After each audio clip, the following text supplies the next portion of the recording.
Hello everyone and welcome to today's stream. I am starting a few minutes, a whole minute earlier than intended. I'm Santa Shore, your corporate burned out fox boy, here to do some drawing, do some chatting. And the first thing I want to do is check my streamer bot setup, because last stream, which turned out to be one of my more popular streams in the last 6 months, it wasn't working for follower alerts. So for those who joined and followed yesterday, I'm sorry that I missed them. But today we're going to test them out. Let's see if these work. Okay, I guess Necro Programming, who was chatting yesterday and did join, and then YouTube. Kami Lasby joined. Okay, those worked. I think last time I 100% heard that alert sound. I just didn't see the notifications. So I thought it was like, oh, nothing. Turned out it was something. Not sure what was up. Not sure why that was up. As always, let me know if the music is too loud, too quiet. I'm just double checking, make sure all my little chatty chat things are operational, because I'm still switching over to a new tech stack for chat notifications. Blah blah blah blah blah. Very exciting. If it works, it's great. It's going to be great. I'm looking forward to it. It's going to be a lot more flexible, a lot better.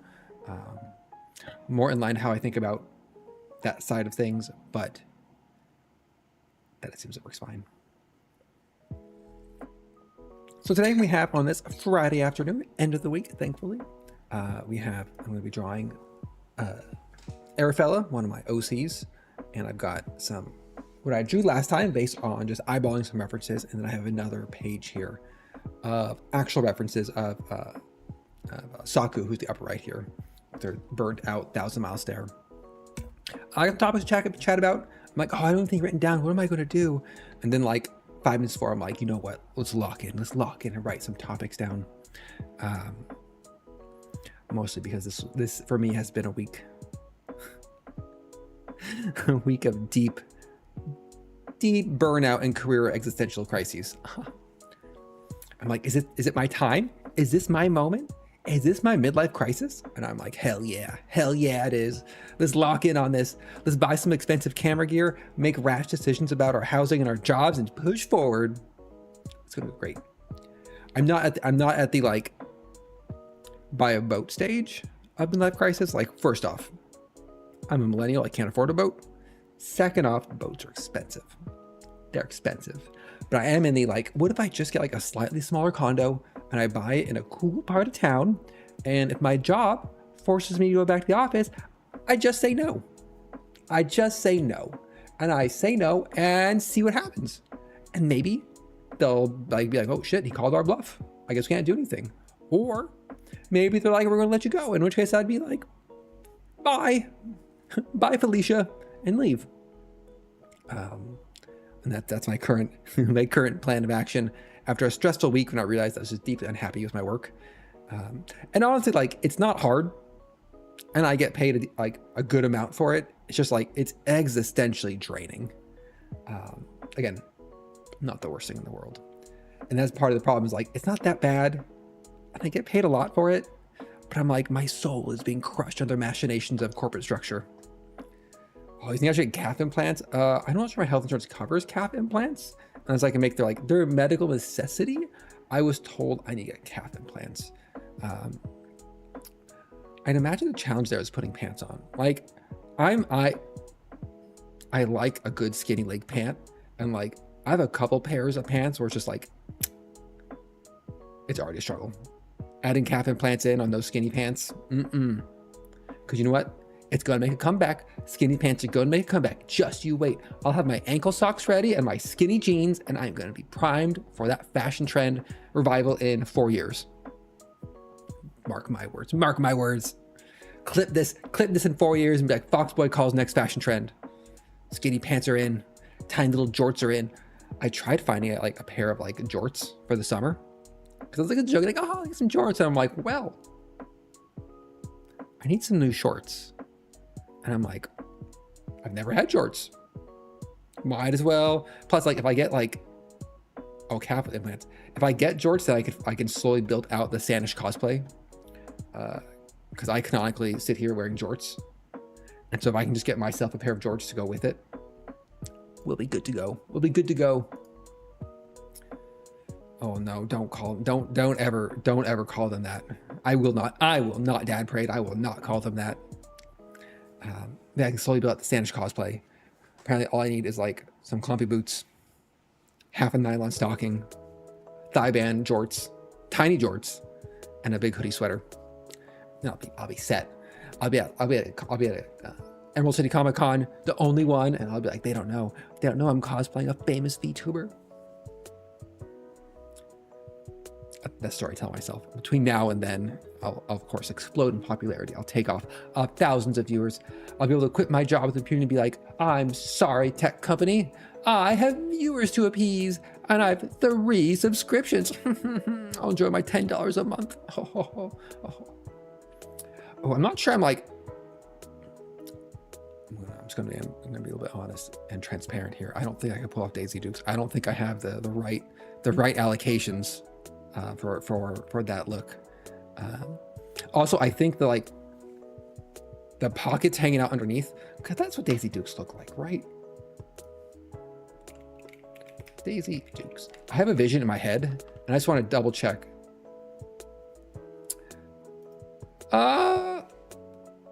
That would be tough. That Daisy Dukes would be a little tough to pull off. I think for, I'm going to say a few reasons.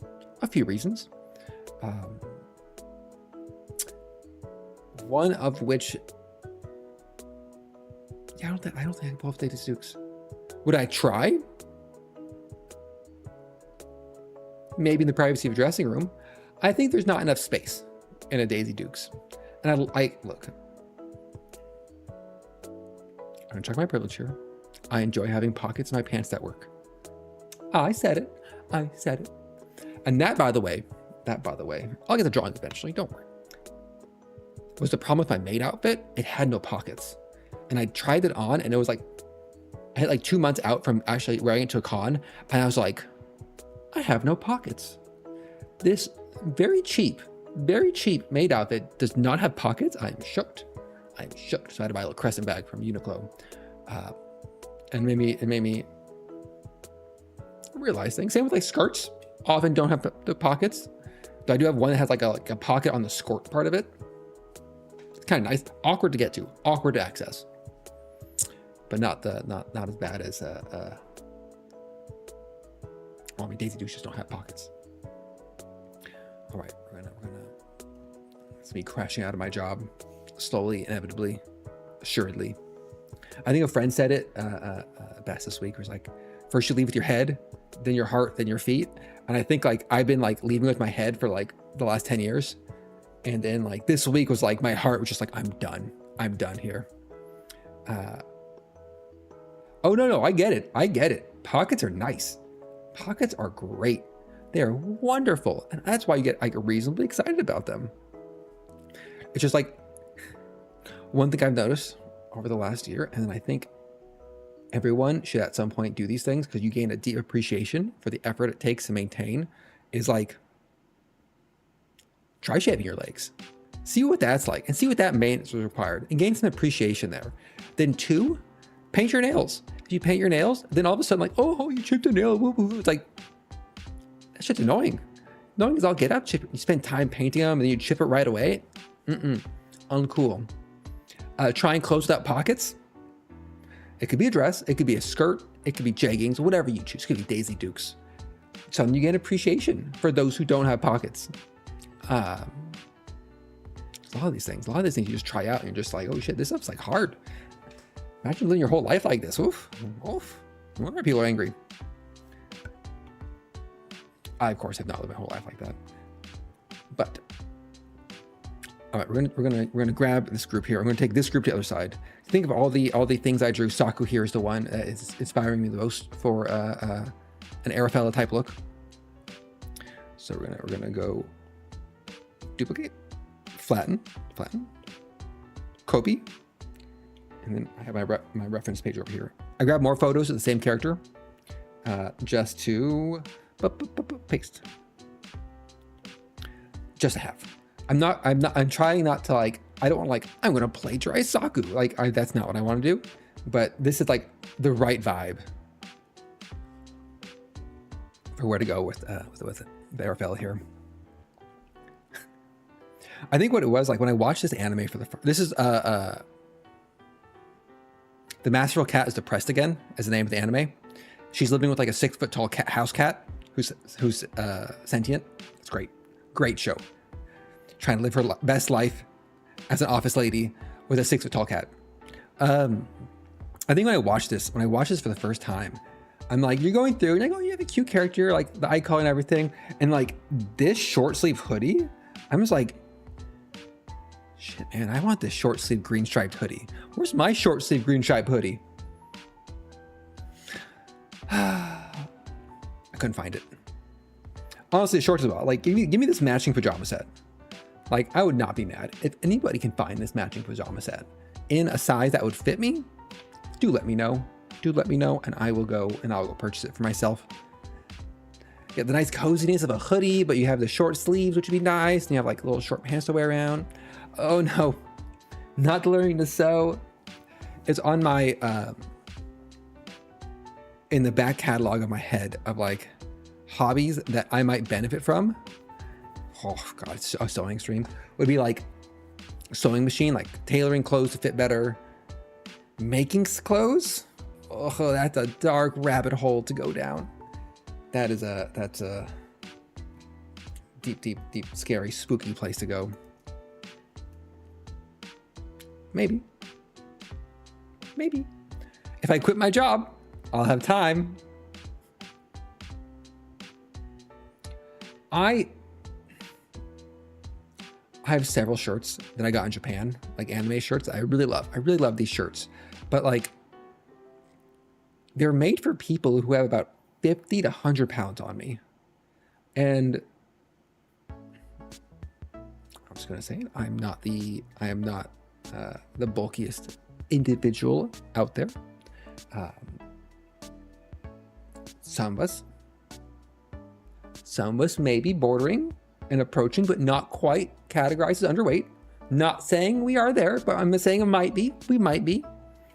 And so most t-shirts don't fit me very well. But like all the cool like anime t-shirts, or like I have a Pomu t-shirt, I have like a cowboy people, why doesn't fit at all? But like they're too wide. I'm just like, how hard would it be to buy a sewing machine and just tuck in that shirt, like tuck it in a little bit, just a little bit tucky on the sides. Like it can't be that hard, right? So I've thought about this. I've thought about this off and on for the last like 10 years, last decade. Every like 3 years I had the thought of just like, what if I just tailor my own clothes? What if I make my own t-shirts? Like how hard could that be? It is, I am guessing, very difficult to start with. And he was like, oh, Sanish, just go to a tailor and get them to just tailor it. It's not that expensive. It's not that hard. Then you say, oh, what's a good tailor I should use? And no one has an answer. And you're like, do you want to go into a tailor, like a professional men's tailor, or any tailor really, and be like, here's my Bocce the Rock shirt. Can you please tailor it in a little bit so it's not a big poncho? Thank you. Thank you. The struggle. It's my deep struggle. Again, not a real struggle.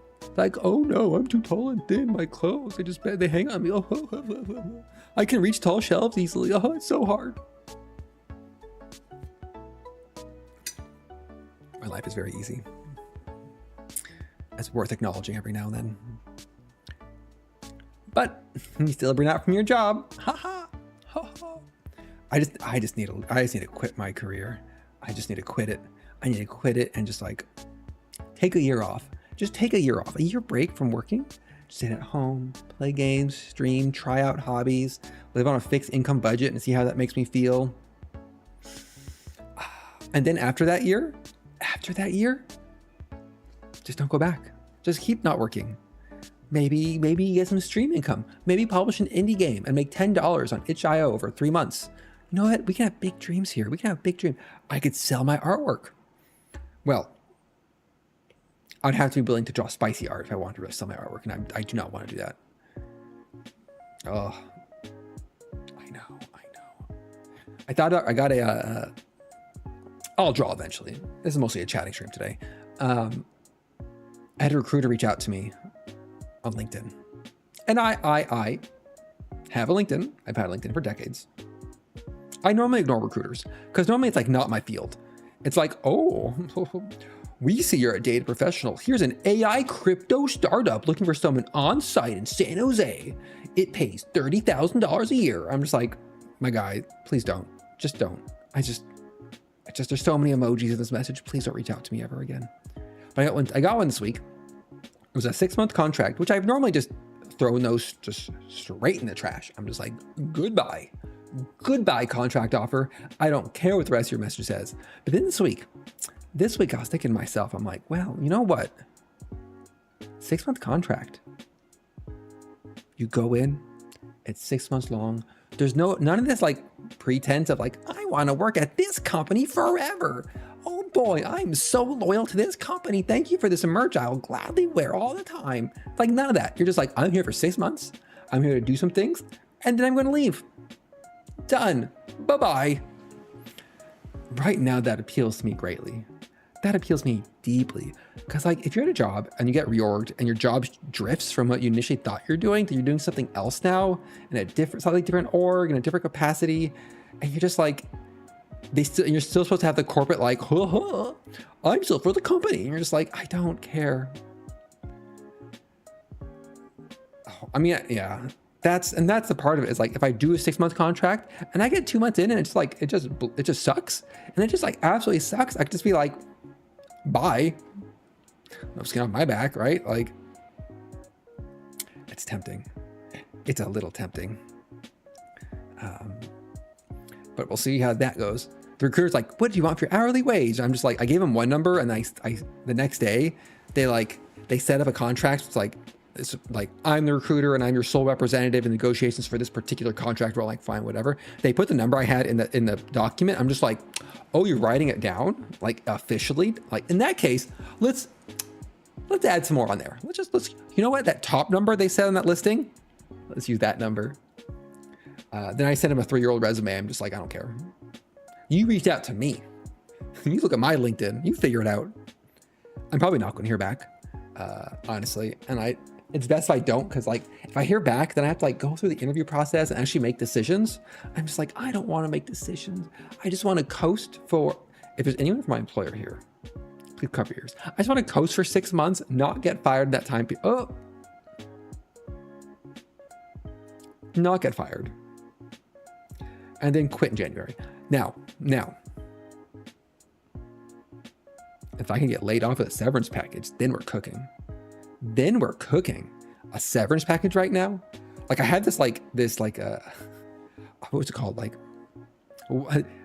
white knight fantasy of just like my coworker who is here on a visa and like we have layoffs and they lay off him and I'm like, can I volunteer to take that layoff so he can keep his job? And then I'm celebrated and then I get a severance package and I can stop working. And everyone's like, oh, Sandy, she's such a great person. I'm just like, I did get that severance package. It's fantasy I have. And it's only my fantasy because when I had one of my previous jobs, like 2 months in, there was a 40% layoff. They laid off 40% of the studio. They shuttered 2 projects and it was a bloodbath. But you could volunteer for the layoff and that would in turn save somebody else's job. And so I know this like has been possible in the past. And I'm like at the point where like, yeah, man, I'd sacrifice my job so my coworker who's on a visa, he just bought a house, he has a family with the kids, like he needs that job. I don't need this job. I just like money. That's what it comes down to. I just like money. It's nice to have it. Let you commission artwork. You don't have to worry about these things. It's great. I highly recommend it. If you haven't tried having money, wonderful. Just find some bootstraps, pull yourself up by them, and coast for 10 years. It's great. Make a segment. Santa says shitty life advice. Oh man. Oh, not my figure collection. No, don't. Trip, don't break my figure collection. No. Another one shipped. I have 3 on the high seas right now from Japan. One from 2 months ago, one from a month and a half ago, and one that just left Japan. And I'm just like, come home to me. And I'm actually now starting to worry about if I buy a condo and I move and these things are still in shipment. I'm like, uh-oh, what am I gonna do? Rainy fig fund. Oh, for real though, it's for real. I think though that the 3 packages, the one that's about to get here is one of my more expensive ones. It's not enough for call it a night. Then I have a Tingyun price figure, and then a Kafka? No. Where's my other figure? Oh, I have a Megaman. I have a Megaman figure coming. So those 2 are aren't expensive ones. The big one is the Goddess Miku, who's shipping in January next year, and hopefully I'll be moved. I'll slam my update address in there. I'm like, here's the right address. I'm not moving. I'll be here to receive this figure. Yeah, package forwarding. Also, I'm pretty sure my apartment building will just hold it. Because when I moved in, there was a package from the previous tenant that they held for 7 or 8 months. And we tried contacting them to give them this package. So I'm not that worried. But just back in my head of my figurines, my babies. And of course, I have to buy a condo, buy more shelves, install those shelves, realize I'm going to live here now, so now I got to pay for lighting. Oh, so many expenses.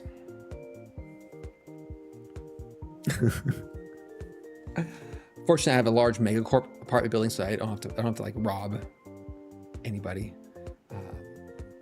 Probably the one time I did, I was worried about package delivery was I was getting shipped some,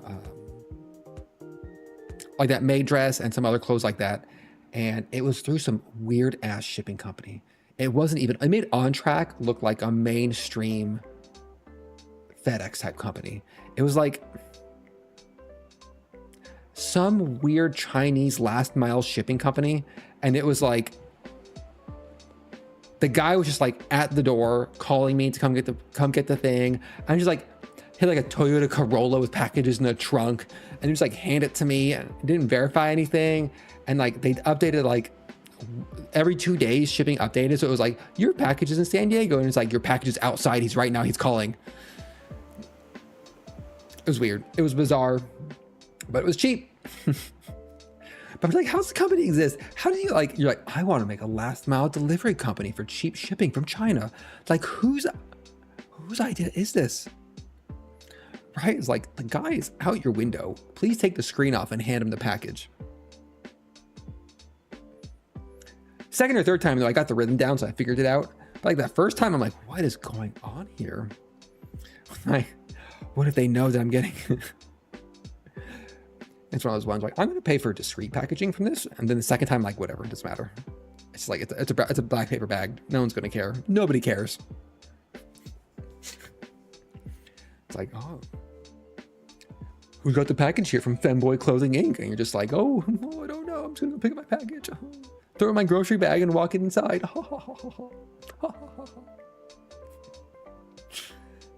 I've learned to stop caring. I think that's what part of it is. Part of this midlife crisis. And my last year and a half, I'm just not gonna. I just don't care anymore. I care. Okay, I care a little bit. I was about 75% sold on just wearing a skirt and leggings to a karaoke event last week. I was pretty close. To doing it, but then I realized 2 facts. One, the matching shoes, I still broke it in, and that would just absolutely destroy my heels again. 2, sitting on a bench booth where you're facing everybody, I'm that is not a place for someone who's new to skirts to be sitting. That seemed dangerous. That seemed dangerous for me. It seemed dangerous for the people across the way. It seemed just all around not great. Not a skirt, but a straight up skirt. No. I will be flashing somebody and I need little safety shorts. I need my safety jorts. Comes back to my safety jorts. Gotta get those Daisy Dukes. I'm oh, these are safety Daisy Dukes. It'd be fine. That's the one advantage of an advantage I realized of men's clothes is that if you have boxer briefs or something, there's like full covered shorts. Like I put like my running shorts on for running, and I'm like, these running shorts are the same length as my boxers, and they peek out a little bit sometimes. I'm just like,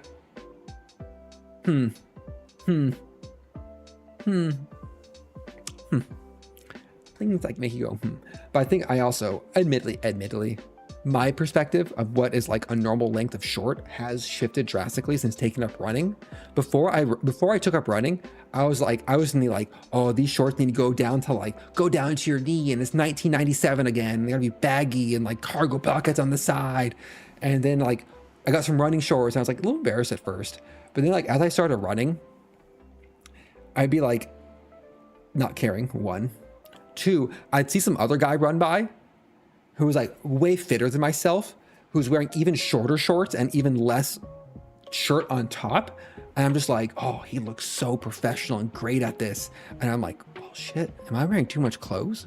Am I looking like a filthy scrub because I'm wearing like a t-shirt? Things you think about. And you know what? Here's my hot take coming in.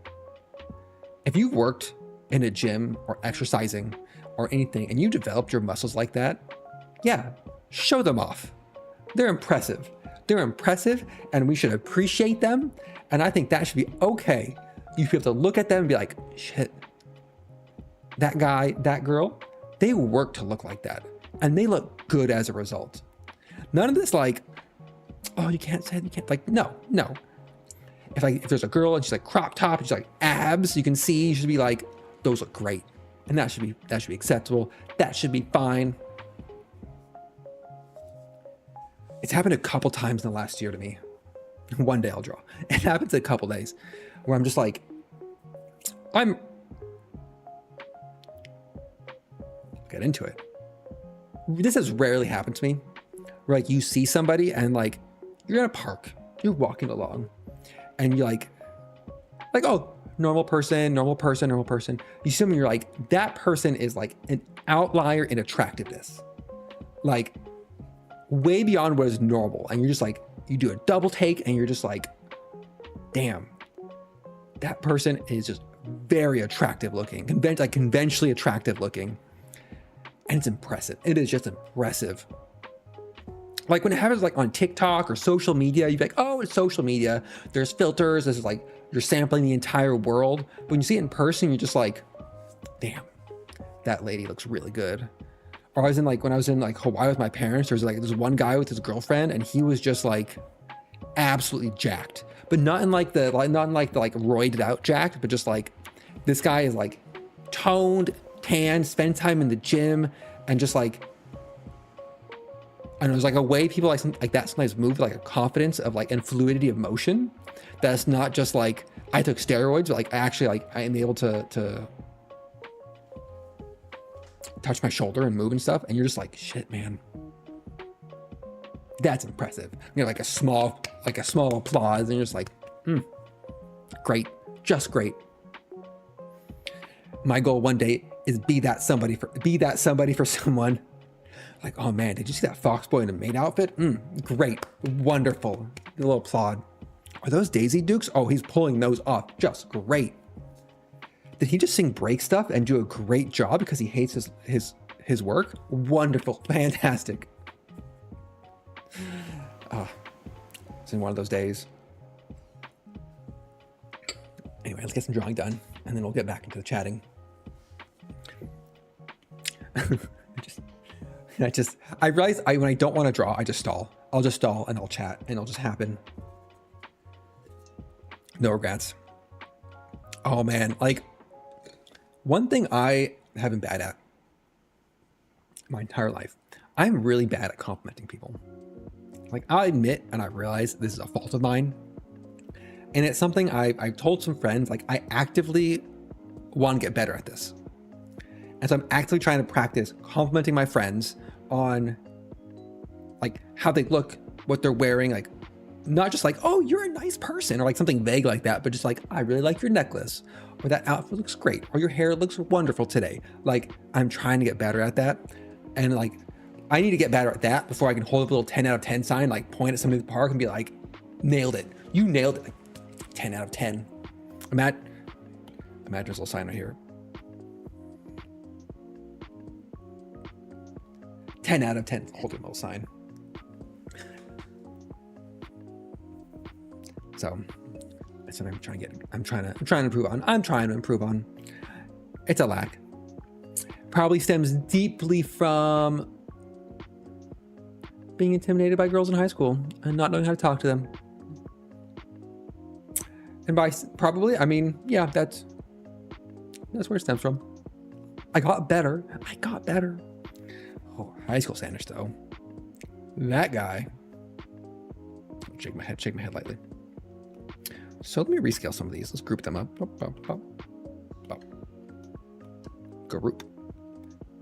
So we're gonna shrink these down, move them around a little bit. No, I don't want that one. I wanted panic look. It's a great look. And I wanted glasses. I pulled the glasses one because I like the glasses one. Of course I like the glasses one. Look at me. Of course I like the glasses one. I do need to get new glasses though. That's something on my to-do list. Start with my last drawing. Yeah. Okay. New layer, or I can just drink some wine and chat for another hour. Possible. Check my chat list here. One of my dudes just says midlife crash out. I'm just like, yeah, buddy. Oh yeah. I was going to talk about pride, community, and the journey of airways discovery. We'll see if I get into that. Wine drunk midlife crisis. Honestly, the stream I did yesterday was the first time I had like a glass of wine, like a big glass of wine on stream in a long time. And I got like the most views of that stream in like a lot, like since February. And part of me is like, was it the wine? Do I need to become a wine streamer? Is that my calling? Is that my name? Like I grew up in the wine country in California, and like my dad made homemade wine. I helped with making homemade wine. And I'm just like, is this who I have to be? Do I just have to be the streamer who just like has a giant glass of Cabernet Sauvignon and just like talks faster and goes off throughout the whole stream while trying to do something else, and that becomes popular and that's how I become famous? No, you know what? There's worse ways to go. I could be drinking like at least I'm not drinking like shitty beer. I think if you want a deep lore fact about me, a little wine icon. Okay, we're gonna go like here.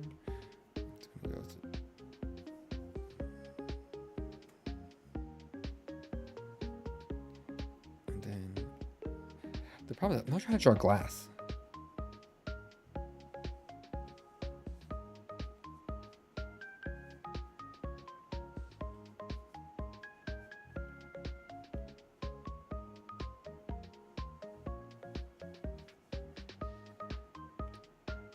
Let's try this wine glass real quick. Oh no, this has to be slightly different color value.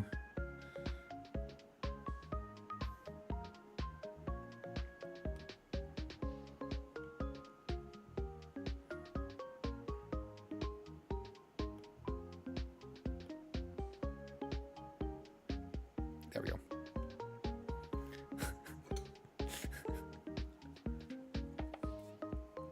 Perfect. I was sitting here, I'm like, I don't know how to draw a wine glass. And I'm like, hold up. I've modeled a wine glass in 3D Studio Max before. I know how you model transparent materials. You need like,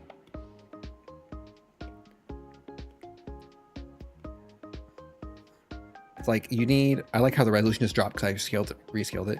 You need like the transparency, you need the glass thickness to be showed through here, right?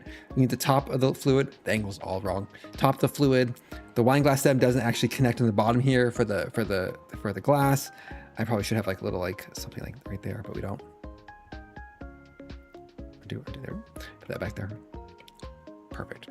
Got my little wine glass here. Deep lore about me. Not deep lore.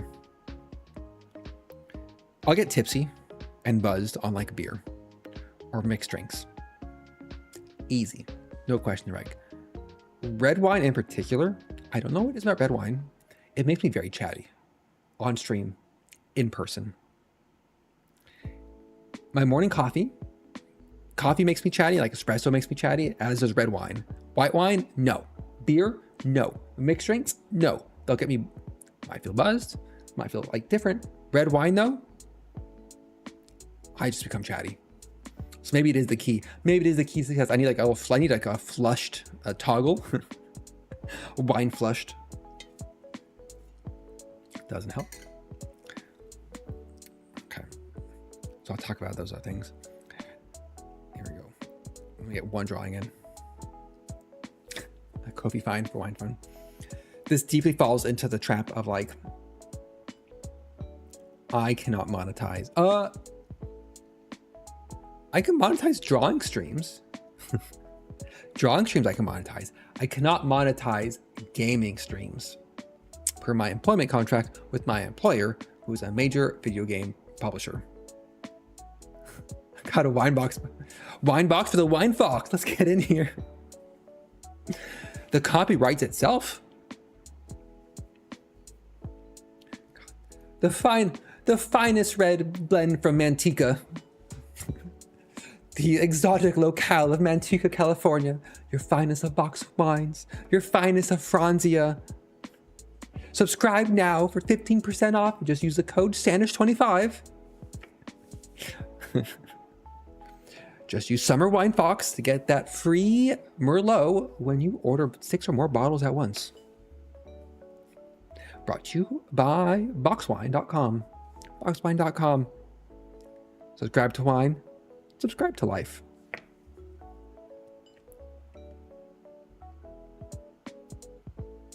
Is that a business? Not Francia. Oh, wine. That'd be the Foxboy Wine Club. I'll start the Foxboy Wine Club, where it's just like, it's 6 bottles, and I'll be like, these are the 6 bottles I'm drinking on stream this month, or this quarter, or whatever the time, every 2 months.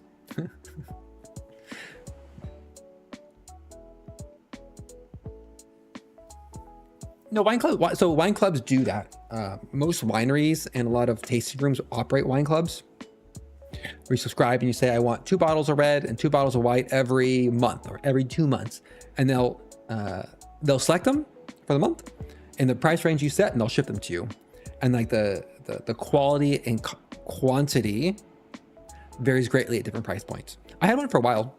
I had a local winery. Chateau Saint Michel accidentally shipped me a wine box from the previous resident who lived there. And I called them up. I'm just like, well, first off, this box arrives. It's a heavy ass box. Not my name on it, right? Not my name on it, but the shipping label is ripped. So it actually didn't say who it was from. All I could see was like the USPS like account number and the phone number. And so I call the number. I'm just like, I just called up, like ring, ring. I'm doing the millennial. I'm holding a phone up to my head, like my pinky finger, my thumb, to imitate a phone call. I'm just like, I called up. I'm just like, who is this? And like, you called us. I'm just like, I got this box to my house. I don't know what's in it. Like, oh, we're the Chateau Saint Michel Wine Club. And I'm like, oh, okay. Well, like, not for me. I'm not a member. Can I just like, could you like a shipping label so I can send it back? Do I need to drive over to give it to you guys? Like, what do you want me to do with like this wine box? It's not mine, right? I'm like, it's not my wine box. I'm not going to accept like a free package. Like, I'm not going to take the free package. And they were like, keep it. We'll mark them as the address changed. And I'm just like, are you sure? And they're like, yeah, this happens a lot. It's easy just to have you keep it. And it was like 6 bottles of wine, 8 bottles of wine. It was a lot of wine. It was a non-negligible amount of wine. And they're all like $40 bottles, I'd say. And so like a couple weeks later, I'm just like, that was like the most effective form of marketing I'd ever had in my life. Because I'm like, I signed up for the wine club for the next year. I'm just like, look, I got a free box. They were super chill about it. They were super nice. The wine was good. I'm like, I think it was a joint birthday gift with me and my ex-partner at the time. My partner at the time and I, we did it as a joint birthday gift together because our birthdays were like a week apart. It was like $300 for the year or something, but it was like for $1 a quarter. It was pretty nice. It's nice having a random box of wine show up in your porch. But it's super nice. And I'm just like, that has like cemented me a very positive opinion about this wine. Now, you could say, Sanish, right now, are you drinking their wine? Did you buy that safely? And I say, no. I bought a 2021 Cabernet Sauvignon from Manteca. Someone's Lodi, somewhere in California, called Educated Guess. I deeply loathe subscription software. I love buying myself a year subscription to something. It's funny, it's very different. I did like one of those like Japanese snack boxes for a year. Like every month they send you a box of like assorted Japanese snacks. And that was really fun, except it was like, this month is senbei. This month is senbei. Did you want a rice cracker cookie? Because you're getting rice cracker cookies. And I'm like, please stop. Please stop with the rice cracker cookies. Give me anything else. They're like, here's a rice cracker cookie. I'm like, no. And like, they're supposed to be seasonal, but it was all like, that one wasn't as seasonal as I hoped. Because I really, truly wanted in my heart of Foxy Hearts was I wanted a subscription to seasonal Japanese fruit. If anybody knows of a way to get seasonal Japanese fruit shipped to America and delivered to me particularly, sign up. Give me that $10 strawberry. Give me that $35 per slice cantaloupe. Like, give me fruit that will change my worldview for the rest of my life. The problem is like, you can't ship it, right? Because like it's fresh for like a very narrow window. So if you ship it, like then it's refrigerated and then it goes through all the processing, all the time it takes to do that. I'll just go to Japan instead. Like, oh no, I have to go to Japan and eat amazing fruit. Oh, it's so hard. My life is tough. Though I'm going in November, so I'm not sure there's gonna be much seasonal fruit. Pecans maybe? Got some oranges? Maybe. All right, let's draw. I got my, let's draw more than a wine glass. And then I'll talk about pride, community, etc., etc., etc. Blah, blah, blah, blah, blah. One thing I need to do is, yeah, you know what? I'll just hit the mic with my pen every now and then instead of adjusting it. So I want to draw Arafella. Here are the traits Arafella has. Arafella has ponytail. We established this. Ponytail. We have those two bangs. Are these long bangs? Like this thing. I'm gonna call it Mike Snack ASMR. I know is what the people want. Give the people what they want, they said. And I'm like, should I do entertaining comment? Like, no. Hit your microphone with your pen. They love it. You'll bring in so many viewers. They'll tag it, they'll clip it, they'll make a supercut of all times you ASMR hit your pen on your mic. And you'll blow up. You're gonna blow up on TikTok. You'll make a big Sanish. It's $500 for this consulting session. Two long bangs, ponytail. So Saku has like the short bangs that are swept to the side, which I kind of do like, but I'm not sure if I want to copy the hair exactly. Glasses. Skill pending. I tried drawing glasses before and it was hard. So I might not draw glasses. How do I? Intense stare of the burnt out. Am I drawing myself?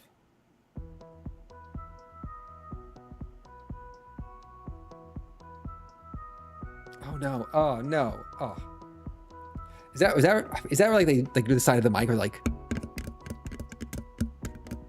Ugh. I appreciate ASMR is something that people like, and there's people who enjoy it. It is not something that's for me. I've tried listening to ASMR. Of course, you hear about it, you're like, you know what? I'll give this a try. I've tried listening to a bunch of different types of ASMR, and never once did I feel like this is nice. It's just like, no. It might as well just be like, here's some ASMR of someone eating soup with their mouth open. And you're just like, please no. Please don't do this to me. I don't want to hear someone gulping down soup with their mouth open.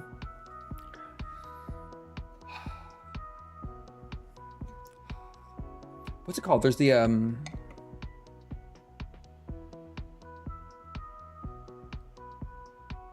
misophonia. I think it's misophonia, where you have like, it's not a phobia, but a hatred of like certain sounds. Look it up.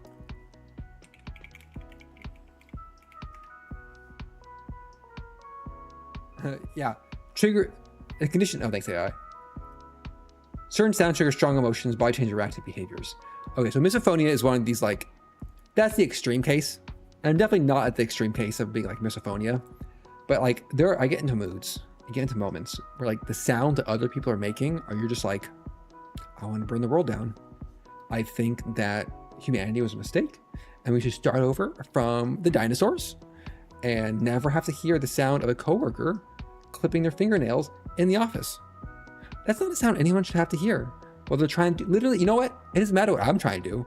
That should not be a sound a person makes in an office. Or noisily eating something Slurpee. I don't want to hear that. In the office where I have to sit, you could triple my pay and I don't want to sit in the office. If you triple my pay, I'll do it. I'll do it if I have a price. I am here, I am streaming, I'm a VTuber. I have a price. Okay, I'll just throw that out there. If you want me to sit there and listen to someone like slurpily slop down some soup, and you want to pay me $500 an hour, sure. Yeah, I'll do that. Great. If you want me to hear people tippy tapping acrylic nails on their microphone, $3.50 an hour. I'll give you a discount on that one. Oh no, oh no, that one. Oh, I immediately heard it, and I'm just like, ugh, oh, not that last boba. Terrible. Absolutely terrible. All right, I'm not sure I made this list. I'm gonna shrink it down.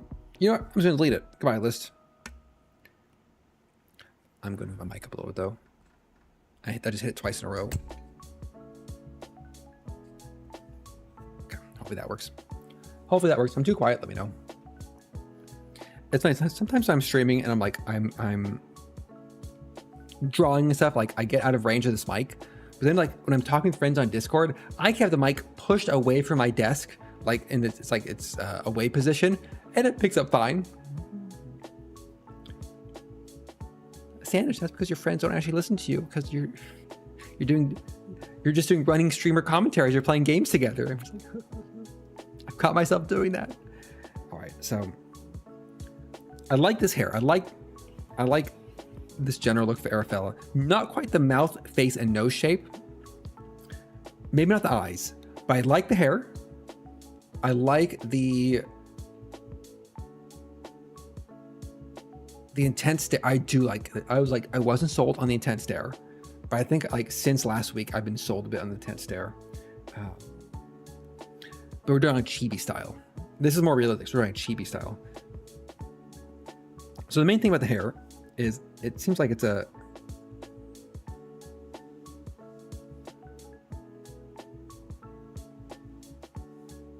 kind of like a, and then we're gonna have a,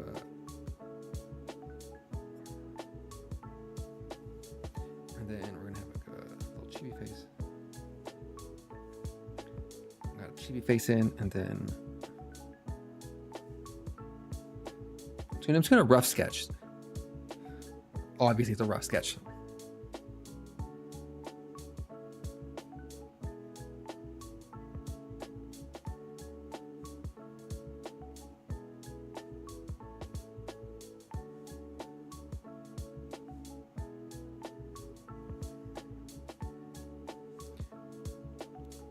similar. I just do similar eyes.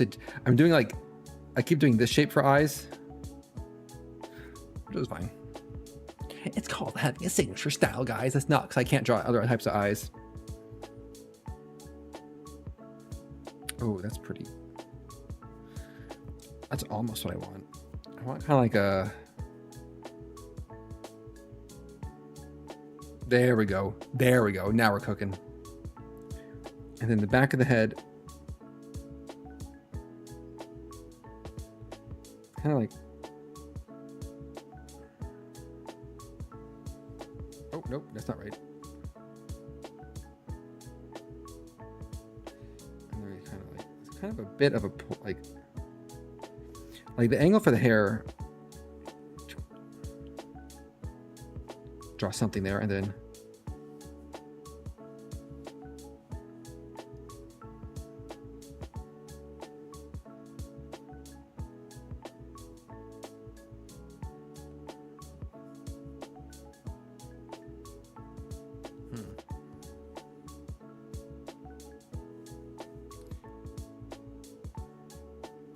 Like the back of the neck, like little hair things. No tooth, no tooth.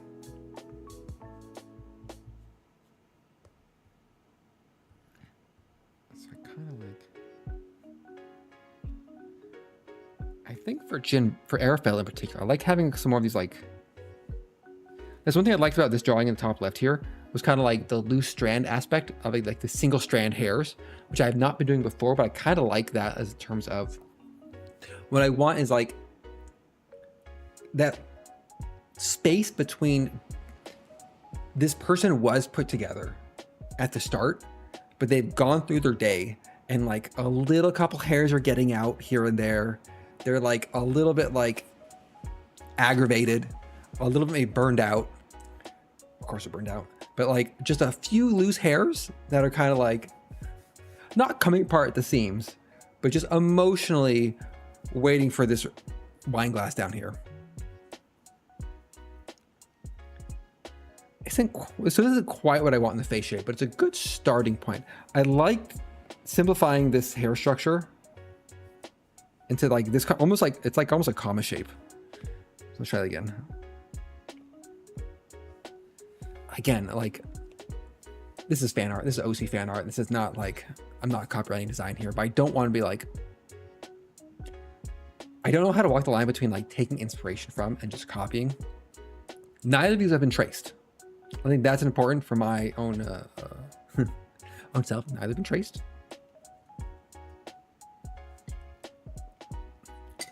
But it's like, it's a concern I have. Respect the work of others and like build upon it without like stealing. I'm not an I'm not a generative AI model. Boom, got him. Okay, so it's kind of like a okay, almost like a wider version. It's kind of like, if I do head on would look like.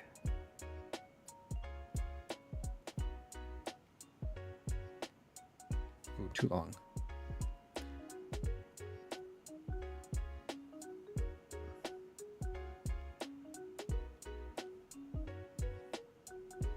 What do Gin Bridges look like? Let me copy Gin Bridges over here.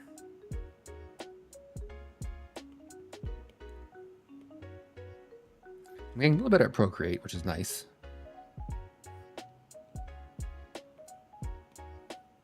Okay, another reference image for myself. What have I done in the past? What is this layer? Oh, that's weird. It's like a, oh, you can't see it. It's like a single dot, but it's showing up as like a full layer. Okay, that's funny. Delete it. Layer cleared. All right. Drink some water. Always hydrate if you're drinking red wine.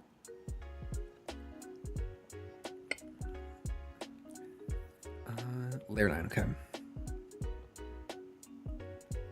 So I kind of have like, it kind of goes like the side of the face. It's more subtle than that. Kind of like a.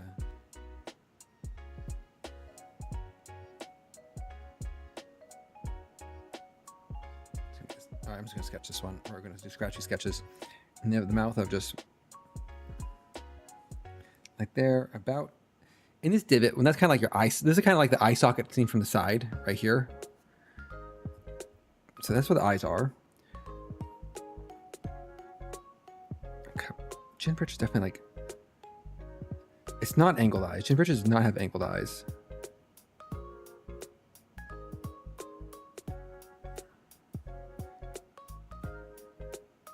These very unconfident strokes.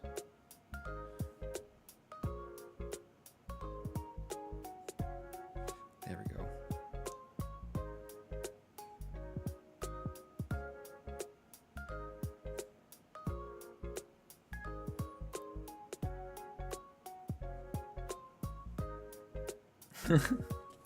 Not what I want.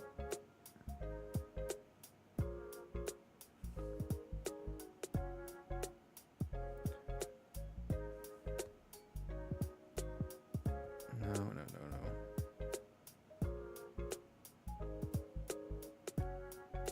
You know what's throwing me off? This face is too tall.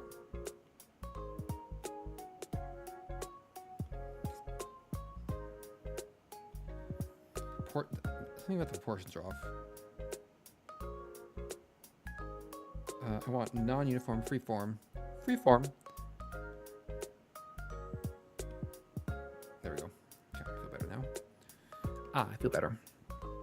So then the hair is going to be kind of like, it starts above the left eyebrow. It's going to go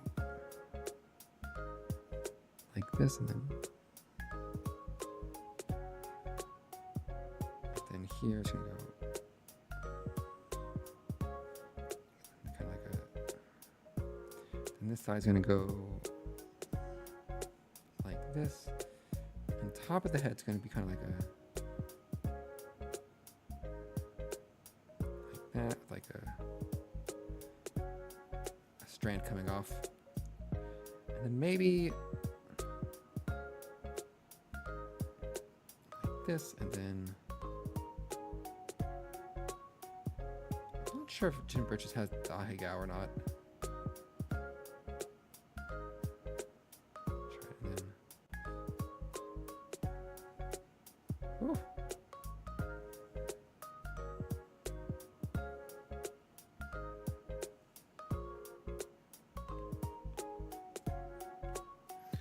How would this look head on for the ponytail? Well, not quite head on. In theory, there'd be an ear right here, which this is blocking. And then back of the head would be like,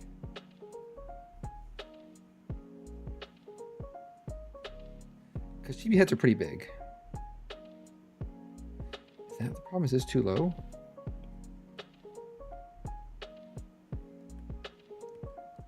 Maybe that's too low.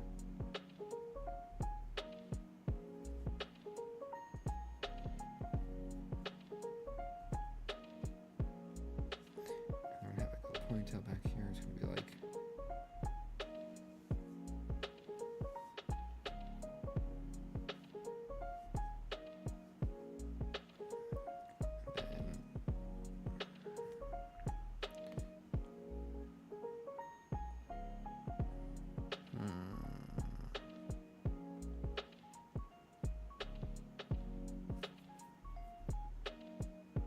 That feels more like a side ponytail than a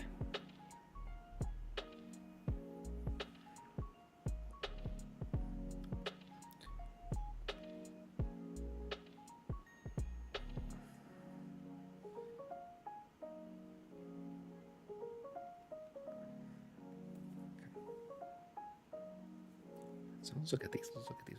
A new layer. New layer. So we have kind of like this structure.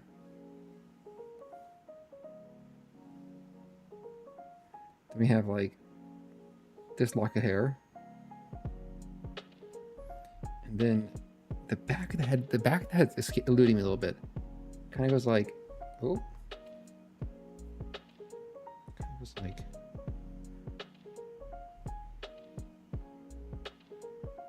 this.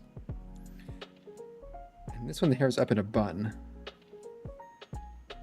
which is an interesting take. I don't know, the ponytail is coming out off the side.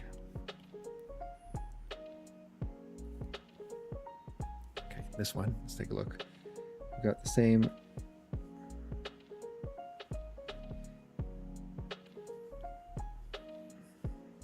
Hair here, second part here.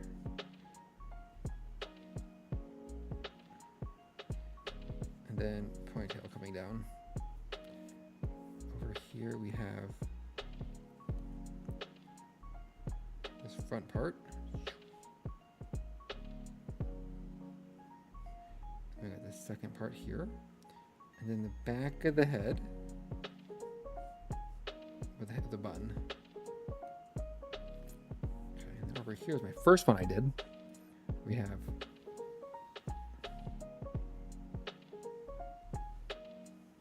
the comma shape, hair, back of the head, loose strands, ponytail.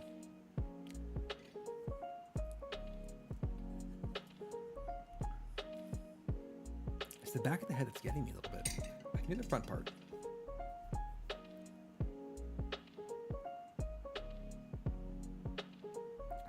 Front part, but not the back of the head.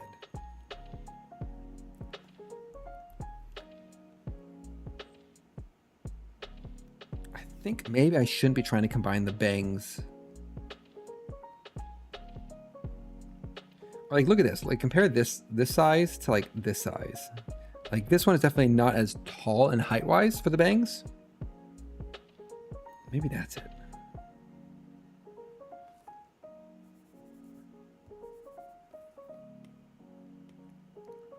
Maybe that's it. Oh, no. Please do not scale not uniformly. I am not my coworker.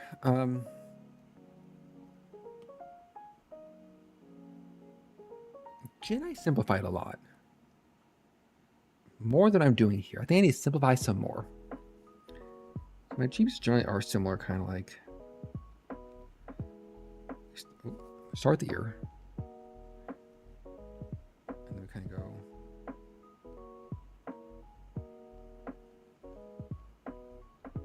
like this. The ear is at the top of the ear is eye level. They kind of want to go like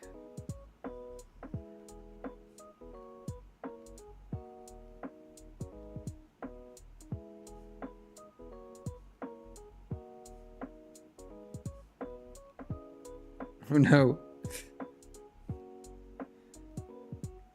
Little I'm drawing too small, and then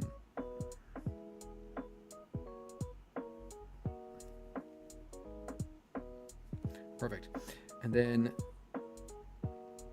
essentially it's like right about here. I kind of want like this, and this kind of goes from here, and this is kind of like a essentially just bangs, so I'm drawing.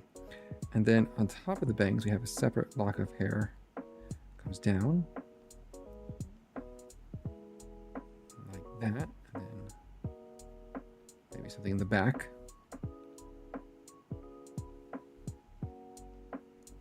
And then another thing here, like this. And that kind of goes into a ponytail.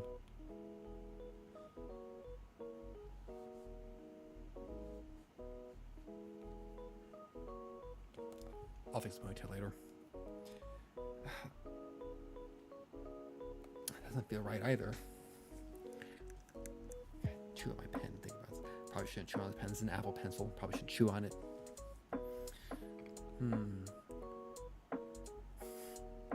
This one looks a lot more tired though. This is a much more tired air fellow. I drew on the same layer. Shame.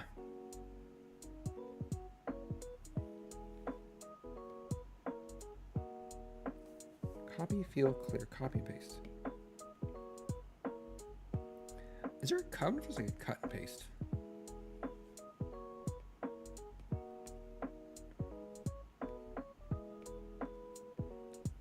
Reset, freeform, snipping, snapping, snooping. I'm gonna shrink it down, delete it.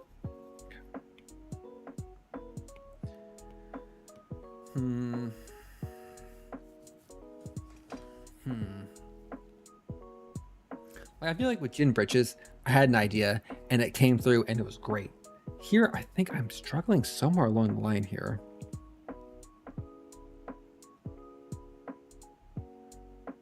I think I'm stuck too much on what this front comma-shaped hair thing looks like.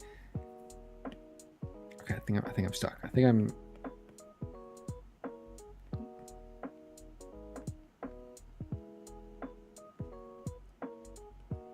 Let's delete some of these references. Let's try. We're gonna try. Why are you so big? What do you? Whatever.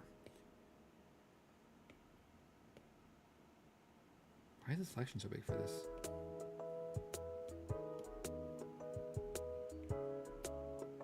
Oh, oops.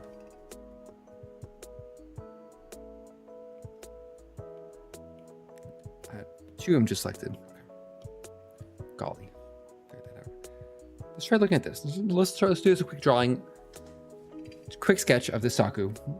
And maybe get a better feel for, or a simplified sketch of the Saku angle and see maybe a better feel of how this sort of hair look could come to work for Arafella.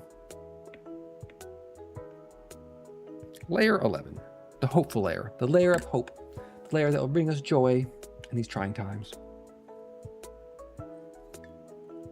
I'm not drawing the hands though. We're not. Layer empty. I know the layer's empty.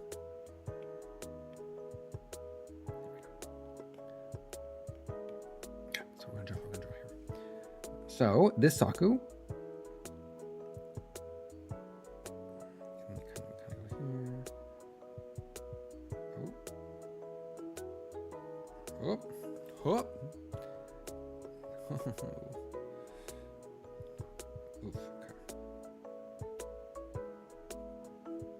She has almost like a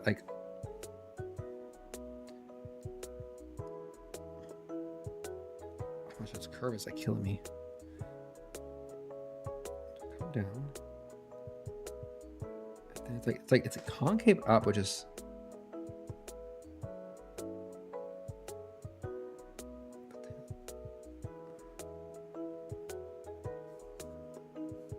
stay with it for a second. Okay, like this, and then this. Okay, we're back on track. We're back. She got a little like. She does have an actual nose, unlike some of us. And her eyes are pretty big.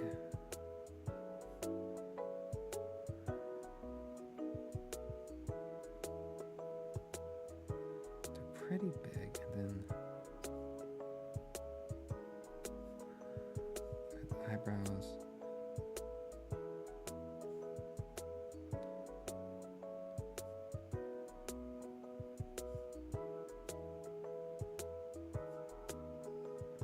Oh no, I think the scratchy lines make make her look extra tired. Perfect. So the hair is kind of like. It's like a cross line like this, cut an angle. Sandwich, we call those bangs, you say. And this kind of goes down. And it's like, come up here. There's like this, and then it's, from this point, it kind of does this like, up, like an up. And then it's kind of like, through the bangs, and it comes down like that, and then from here we have the top of the head to the back of the head. Top of the head, back of the head, it kind of comes around, kind of continues the chin line. when it comes to the point, so the ponytail doesn't start at this point. It kind of starts behind, and so we kind of get the.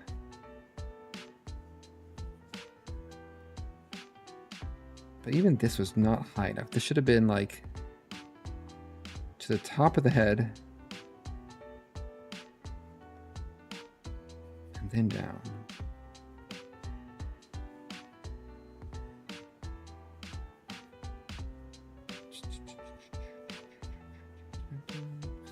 She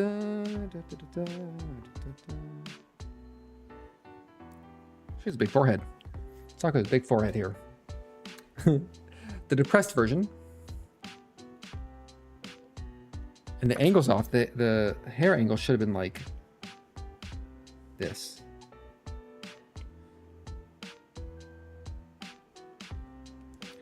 And then there should have been more like another, not even, kind of like this.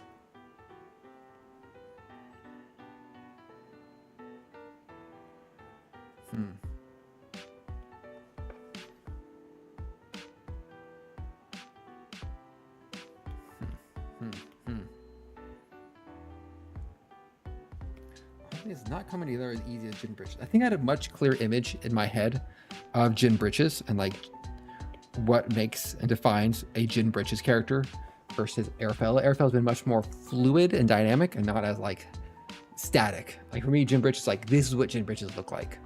So trying to develop one, you don't really have that like that vision yet. Tough.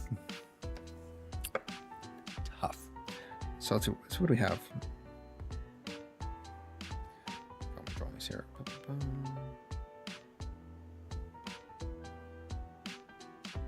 I take a break. We're gonna take a short break here. As I ponder this, give us a second to settle my terrifying drawings. They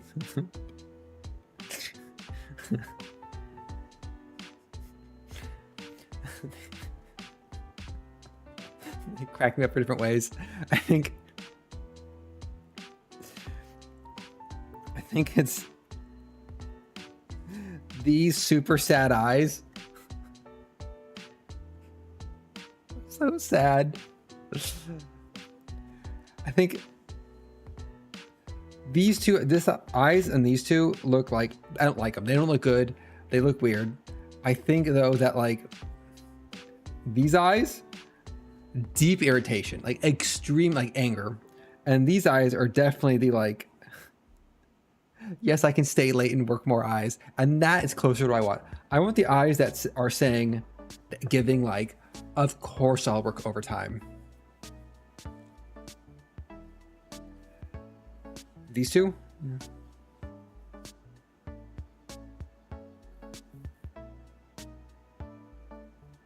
Yeah, it's those two are the closest in the same style. I'm not sure that's Arafella. I think that's what it is to me, is like, this could be a character. This is very tired, very haggard feeling character. Could be somebody, but they are not the Arafella I have in my head. We need a new name and then like a new identity. For sure, for sure. Also like, this middle character and this middle expression, I feel keeps coming out. I keep drawing this expression, so clearly there's something there. There's something there to explore in terms of just like the like deep tiredness. Like these middle two, I feel are like they're physically, these characters are physically tired. They're just physically exhausted with just everything. This is a character with bad luck. This is a bad luck character. Like this is the character, like, bad things always happen to them. Nothing ever works out as they hope. They fail all their dice rolls in D&D. And they're just like, they're just trying and it's just not working. And they're just like, just want to get through. Well, I feel like this character is much closer to Arafella of just like these two, which are much more like a resigned tiredness of the soul. I think Arafella is much more the resigned tiredness of the soul and not the bad luck tiredness of the body.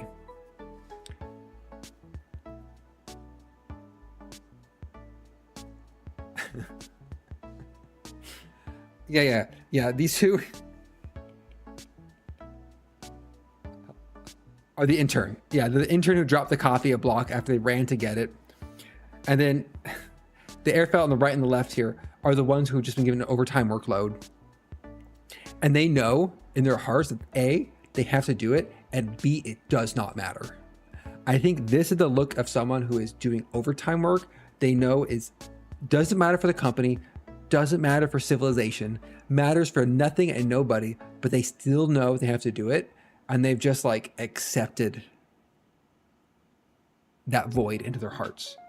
This is the character who is like one push away of signing their soul away to an eldritch horror and a warlock pact. Well, this is the character who is one spilled coffee away from just giving up and lying down on the floor. Like similar. These are similar vibes, but not the same vibe. This exploration of being tired. And I feel this is me at work this week. This is my work week right here. This is the executive saying they don't like bar charts and they just want to see that as a pie chart. And this is my expression I give when I hear that. When this is said to my face and I'm just like, I have 15 years training and experience doing data visualization as a professional, storytelling, building narratives, conveying information and nuance through data. And someone says, can I just get that as a pie chart instead? And I just say, sure thing. That's this expression. That is 100% this expression. And that has been my last 2 weeks as I am hand formatting an email, the HTML for an email. No CSS, because email does not support CSS. No. I am handwriting and hand configuring paragraph tags, H1 tags, aref tags, table content anchors by hand, God damn it, and HTML to get in their stupid pie chart in a weekly email. That's this face. That's this face. And this is also this face. This is the face on camera. And this is me when I get the Slack message about it. Or the Slack message, this is someone saying quick call. Quick call? That's what I look like. That's minus, I don't have a ponytail, but if I did, that's what it would look like. And that's why we're doing these drawings. We're doing these drawings to explore these emotions, explore these feelings, not pay for therapy. It's a good time now. You know what? Seems like a good time for a chatting break. I think so. Ha ha. Ha ha. Ha ha. So, it's Pride Month. You may not be aware. I was made aware because of the internet and everyone's celebrating Pride Month on like January 30th. I'm like, not January, May 30th. I'm like, sir and or madam or big dog or whatever, or some other term that is gender neutral. It is May 30th in no time zone. Is it June? But celebrate Pride early. That's fine. That's fine. That's fine. Just not me worrying about timekeeping. It's okay. It's okay.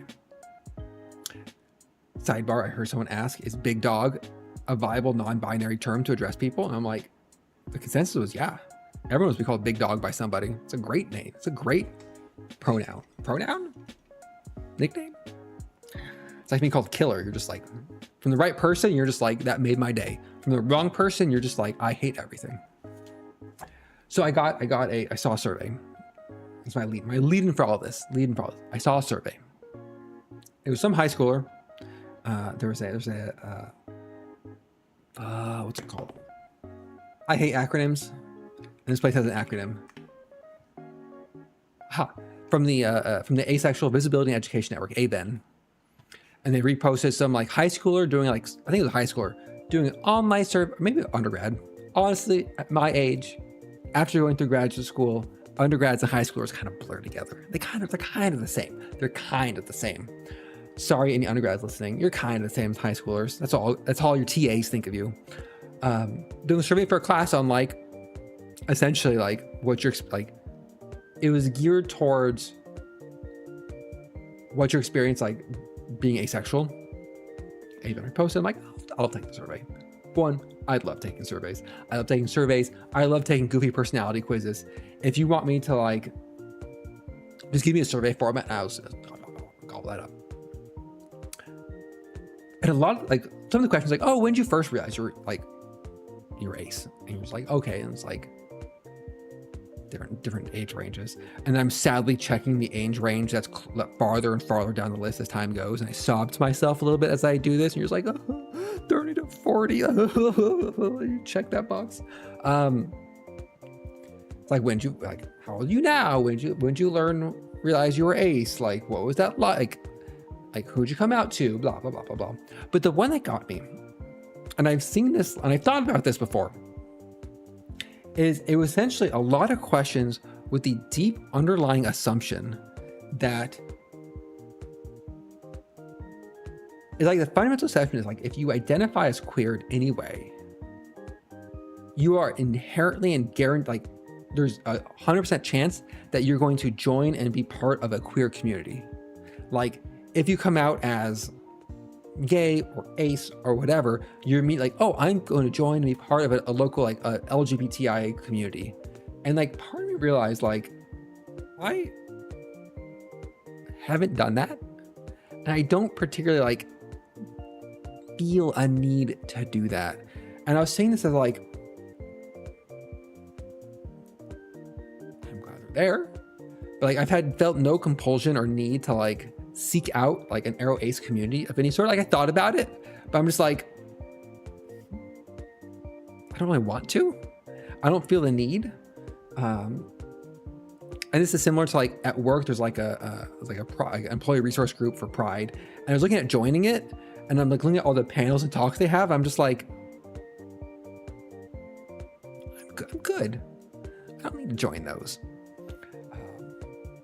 And I started to realize, I started thinking, and so you reread, like, when you realize something about yourself, like really, Arrow Ace was like the last year and a half journey sort of thing. And part of it is you're reading materials on it, like all the stages, and a lot of the stories, like there's like some books on being Arrow Ace about people realizing and coming out and the challenges they face. And like so many of them are geared on people who are like 17 years old.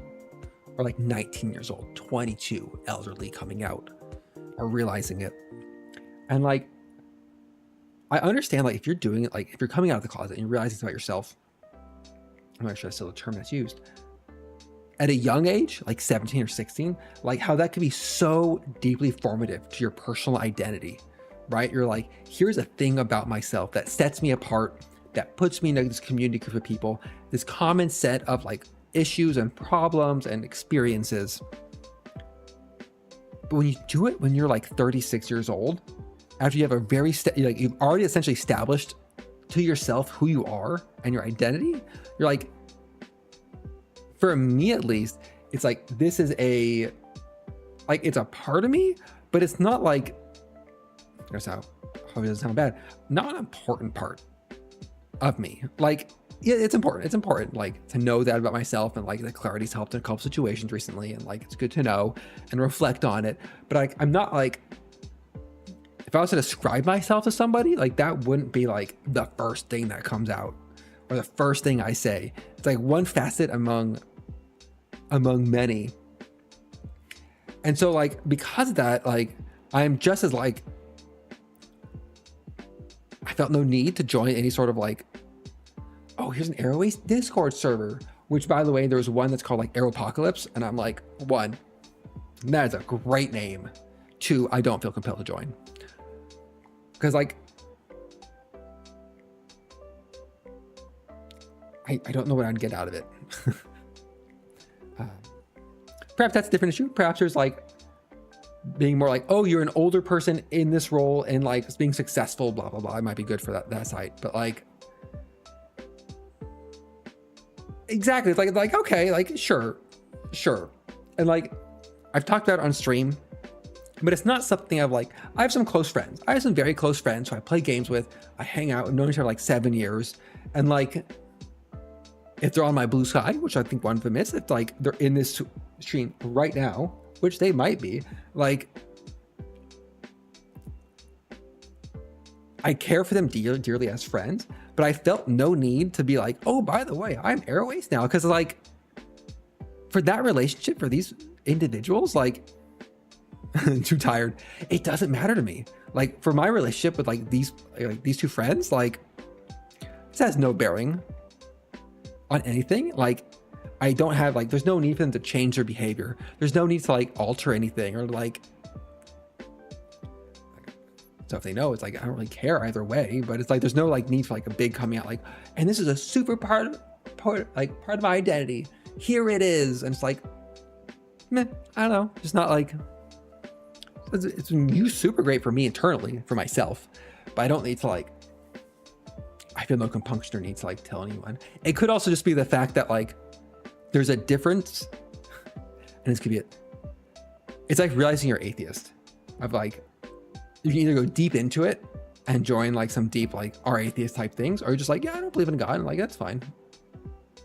It's hard to like, I guess maybe it's like the challenge I'm facing is like rallying around an identity of just like not feeling something. You know, it's kind of weird. Not weird. It's a hard rallying cry. Like, we don't feel this together. Yay. It's weird. And this survey asking about like, because the options like, oh, when did you first join like an LGBT community? And it was like, there's age ranges, but there's no option for like, I didn't. And I was like, hey, some of us didn't join those communities. All right, some of us didn't join. And part of it is because sometimes those communities can be very sexualized and we don't like that. So I don't want to join. So you realize like, oh, this thing that makes me uncomfortable is because I'm aro ace. Wow. I could just, and it's okay to feel that way. Oh, wow. I'm not a weird person who doesn't like talking about these things. It's one of those reflections of like my entire life of the stereotype. Like, oh, men have like, they get together, have like locker room talk about things. I'm just like, I have never once done that in the entirety of my life. And I never want to do anything like that. Please. That sounds like the absolute nightmare scenario of social situations to be stuck in. Of a bunch of guys talking about like sleeping with women or other guys. I'm just like, please no. Please don't put me in that situation. Honestly, I'll take it back. A bunch of bros talking about sleeping with women, the worst situation I could think of. Not worst. One of the worst situations I could think of to be in. A bunch of guys talking about sleeping with other guys, somehow much better. I would 1,000,000,000% be more on board with that conversation than a bunch of just bros. Oh, it could just be a bunch of bros. On reflection. One is less likely to be just a bunch of normies. Derogatory.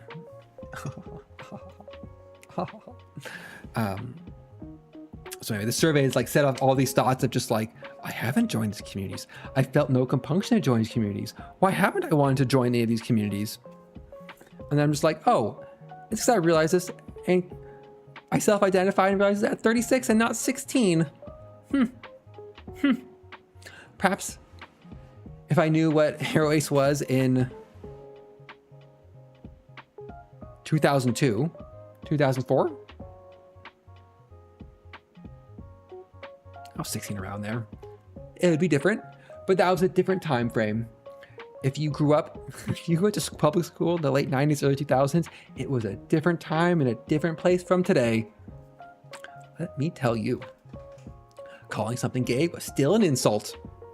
Instead of now, it means you're probably fitter than general and well-styled and like put together and kind of cool. It was different then. It was different then. It was worse. Not different in a good way. It was different in a bad way. I'm glad we progressed beyond that. It was a rough time.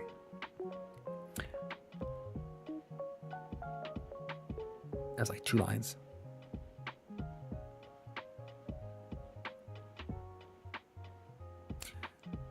So anyway, that's something I noticed. As Pride coming up and everyone's celebrating Pride in different ways, it hit me of just like, I have no desire to go to like a Pride event.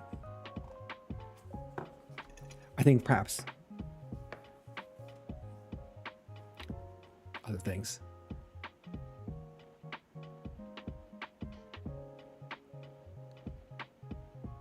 Yeah, you know what? That could be a big thing of it. Like, I have so many different like queer people with different identities around me that it's just kind of like, it's like normalized. Like, at least for me in my environment in the Pacific Northwest, it's like, if someone tells me like, oh, I'm gay, or like, you know, I'm trans, or like I'm non-binary, or like anything, I'm just like, I mean this in like the kindest way. I don't care. Like, I care about you as a person, and you could be whatever. Like, I don't care about your sexual orientation. I don't care about your, like, that does not impact my perception of you as a person, but it like, it matters in that like, I need, knowing about it will cause me to be worried on your behalf because of the whole, you know, world. But like, my opinion of you doesn't change. Now, if we're playing a D&D campaign together, then it will matter. Like, I had a D&D campaign with one of our friends who playing was a gay man, and I will tell you that cranked up the homoeroticism of that campaign by like tenfold. Like, it just made, like, not in a bad way, but like it allowed several straight men at the table playing the game to be a little more homoerotic than normal, and it was great. I think everybody enjoyed it. In fact, I know for a fact we all enjoyed it. It was wonderful. It was great. Highly recommend. Play a D&D friend with some queer friends. Great experience. Yeah, I think of like, if I was in like a conservative Christian family in some deep country location surrounded by just like a bunch of other very conservative Christian, like prejudiced individuals, like coming out and joining those communities would be so much more important. It would be so deeply important to find a community to be safe with who you are. Like, I see that. I can see that being like such a huge motivator to find and join these communities, especially if you're like 16 or 17, you're still like working out who you are, where you fit in with the world, how it all like, is your struggles your own? Are you like some outlandish creature, or are you part of like a normal person who deserves to be loved? Which of course everyone deserves to be loved, but when you're 36 in a very liberal, very gay location, let's be honest here, it doesn't matter. Who outward appealing is like outwardly and one of the most privileged people you could possibly imagine. So it's like,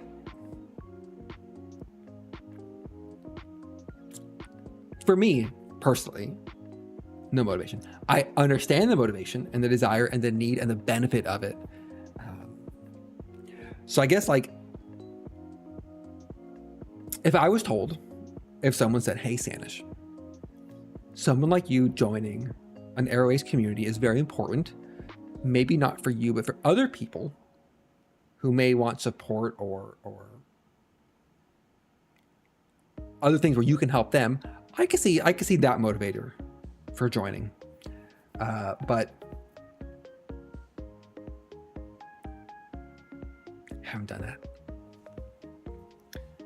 It's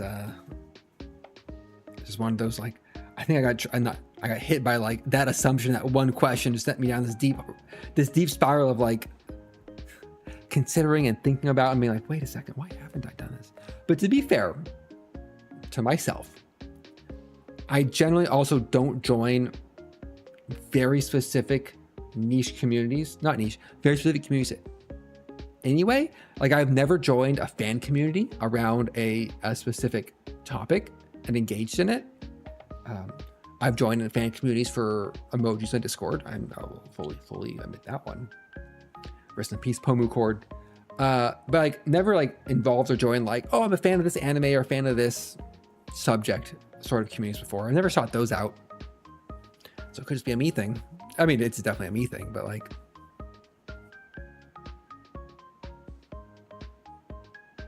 makes me reflective. Makes me reflective and say, are my choices odd?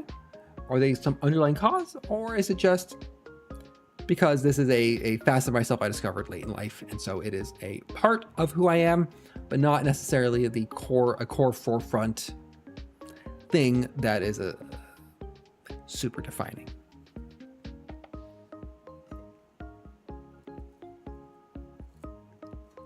Now I'm out of wine. Ooh. Here, let me update this then.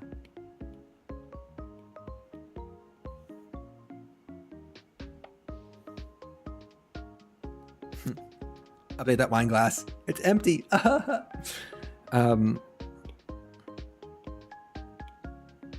it's been interesting. It's been an interesting journey I've been on for the last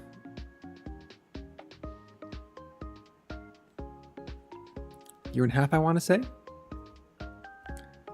Year and a half of the journey.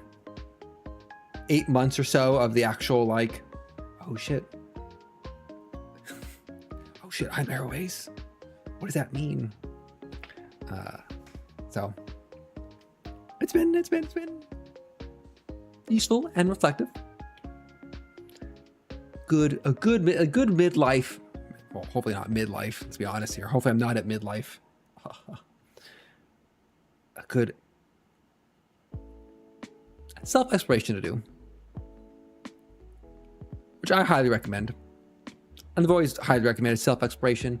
That was a quote I had on the wall of my 7th grade humanities class. Had a big banner on the wall of just like, the unexamined life is not worth living. I mean, it stuck deeply with me. Of just like, hey man, reflect on yourself. Reflect on what you do, what you like, what you don't like. Trim out things you don't like. Remove people from your life who aren't bringing you joy if you can. Dad prayed, she's not a fish lady. If you missed it, Dad prayed. This is when you get asked for a quick call. This is where to go. Here we go. Where's my mouse here? This is someone just asked you for a quick call on Slack or Teams, and you're just like, you're about to get up to like get a coffee, but like, quick call, 5-minute max. It's gonna be a short one, in out, easy call. That's this Airfell expression. This Airfell expression is, you're in a meeting on camera or in person, and you just got asked to do something absolutely asinine and inane by an executive, like they want a pie chart emailed to them every week. And you suggest a bar chart, and they say they don't like bar charts, and you're just like, okay, that's this look over here. That's the right look on the right. And then the middle two are your bad luck interns. 24-hour Slack SLA, 1 week email SLA. Oh, the dream. I was there. You know, don't worry, Dad prayed. We're doing a donut chart. It's not a pie chart. We're doing a donut chart. It's like this with little like slices in it. Sprinkles, a little glaze. We're doing a donut chart. Really fancy. Donut charts, aka the modern reactive web version of a pie chart. Is it as bad? In some ways, yes. Some ways, yes. But it's a donut chart. Now, to be fair, if we made the donut chart, and when you make the donut chart, you just say, glaze me, I'd feel better. If every time like I made a donut chart, you sent me a voice memo that said, glaze me, I'd feel better. So if you could do that, that would be great. That'd really help my self-esteem. And I put on a soundboard. I could change my Twitch follow alert to be that audio clip. You know what it is? Yeah. Here, if you want to know the feedback, it's getting very corporate. We had a bar chart. Imagine this. We had a bar chart. It was like, here's a bar chart. It's like this. It's like team A, B, C, and D. And it was like,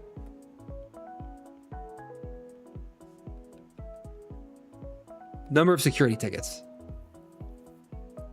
Number of security tickets as a bar chart. And this is like, here's what we have. Like, this is going to be the report. It's a weekly email. And he said, our executive said, I don't like the pie chart. Can we get that as a pie chart? Because the bar chart makes it seem like one team is winning and doing better than the other teams. So he wanted it as a pie chart instead. Because showing the same data like this is somehow to make people feel better about the number of security tickets they had and like they weren't losing or winning.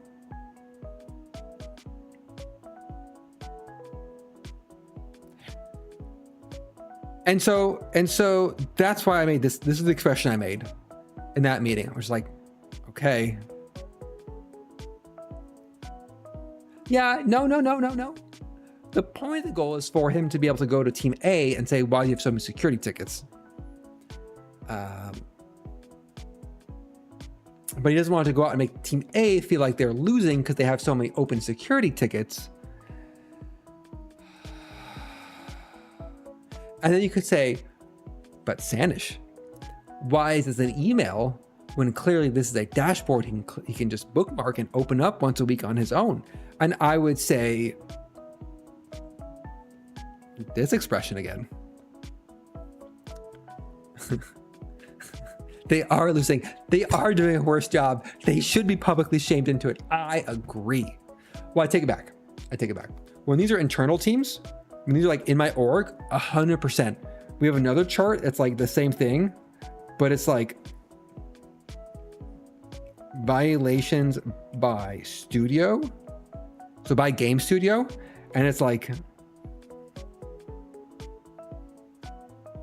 I don't work here, so I can say this. It'd be like Halo, Minecraft, Forza, Blizzard. There's a chart like this where it's like by game studio, and they definitely did not want that to go out because then they'd be like, then we get angry emails from Minecraft that why their numbers are this, and Halo would be emailing us and being like making a bunch of noise and LT issues that why their number is higher in security violations. Oh no, I agree. I 100%. In the corporate environment, I think shame is a great motivator in the corporate environment, and it is something that I'm like, A+. Let's shame those teams into doing things. But this is the same people who I said, let's have a weekly meeting where every person, every product manager has to present to our senior vice president metrics and data about their product, right? And if they don't have good metrics and they don't have anything good to talk about, they'll inherently feel stress and shame because they have to present to the senior vice president, and thus will make better metrics to be in a better position. My reasoning, which I thought was quite correct and right, turns out they didn't have shame. And they're like, yeah, we don't have anything to talk about for metrics. We're done. The problem was our leadership didn't hold anybody accountable or call those teams out forever, never called them out for having shitty metrics. This is why I identify with these two expressions so much. This is my life. This is why I want to quit my job, buy a deep water port in the San Juan Islands, sell saltwater taffy for a living, and stream as a VTuber. Dad prayed we should have bought that goddamn deep water port. What was I thinking? We should have bought it. Sure, the ground is poisoned with heavy metals. Sure, we had to remove those weird containers on the island. But I could have been selling saltwater taffy right now instead of talking about pie charts.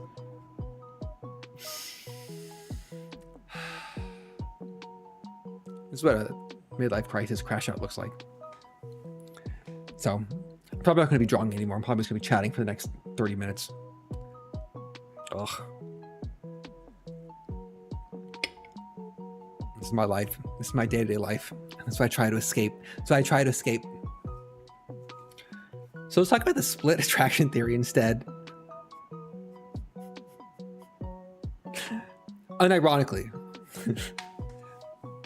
All right. I haven't eaten dinner yet, so I don't need more wine. What's likely going to happen, I'm going to probably wrap this stream up in like 30 minutes. I'm going to go make myself some food.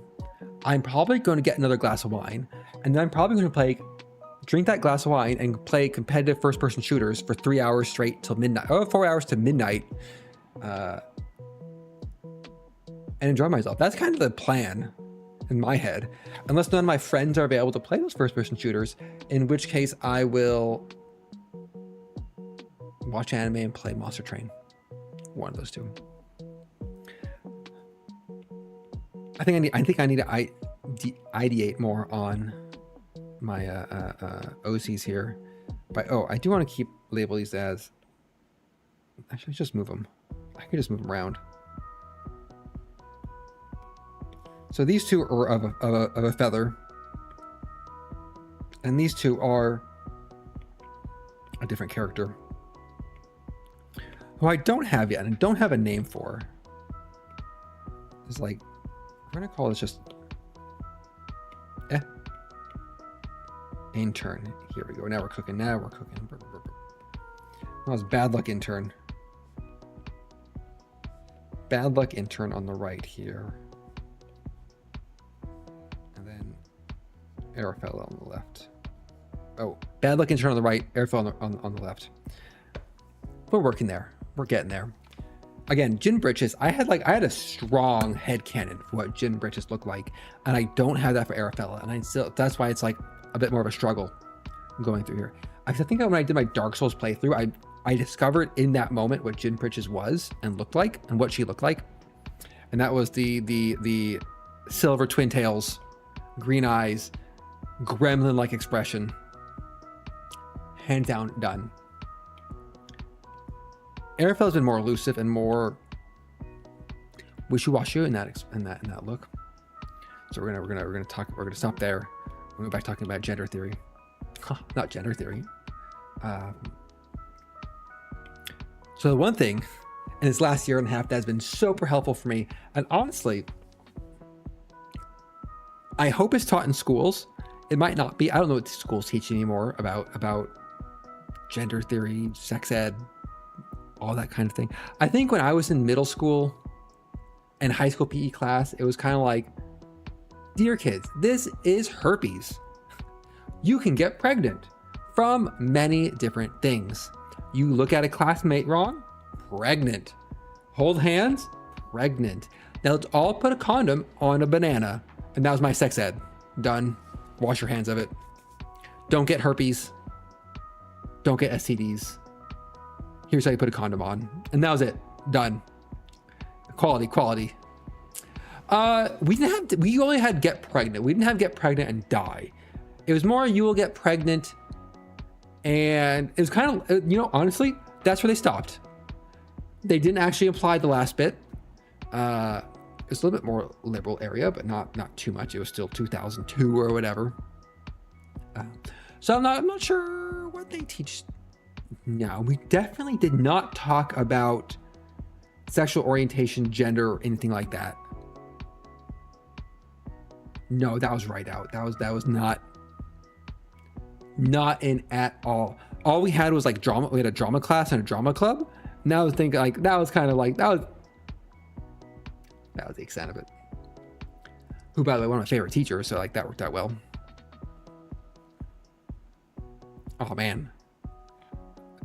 Honestly, getting like a bunch of middle school kids to awkwardly try to put on a condom on a banana is like, I'm not sure. It's some sort of social experiment that I'm like, seems great. Oh yeah, no. I think in 2002, 2000, this was high school, 2001, 2005-ish, like, it was a deep rant. It's always in me. You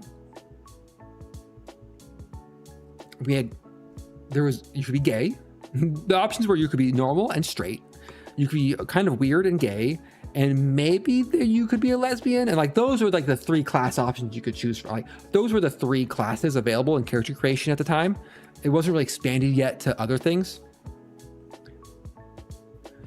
Oh, we got that. Oh, so I had one teacher who I honestly think did a fantastic job at STD education, where there was like, it was a class exercise. And this was like 7th grade science class. And she was like, okay, I want everybody to, you have a little card and go shake hands with 3 to 7 people in the class was the exercise. And you wrote down who you shook hands with in what order. And then you sat down, and then she'd be like, this person has HIV. And be like, who shook hands with this person first? And they'd be like, okay, now you have HIV. Who shook hands with any of these people second or later? Now you have HIV. And like, she'd be like, and now the entire class is HIV. And I was just like, you're like, are we a polycule? You think that now. At the time, polycules weren't invented. And of course, when I say invented, I mean part of traditional public schooling sex education. Oh yeah, country, punks, goths, and sports. We had, I'm not sure the word for it. We had the AP crew, the AP class group, the college-bound AP class group who are all going to be lawyers and doctors. On top of that, we had the slacker dropouts.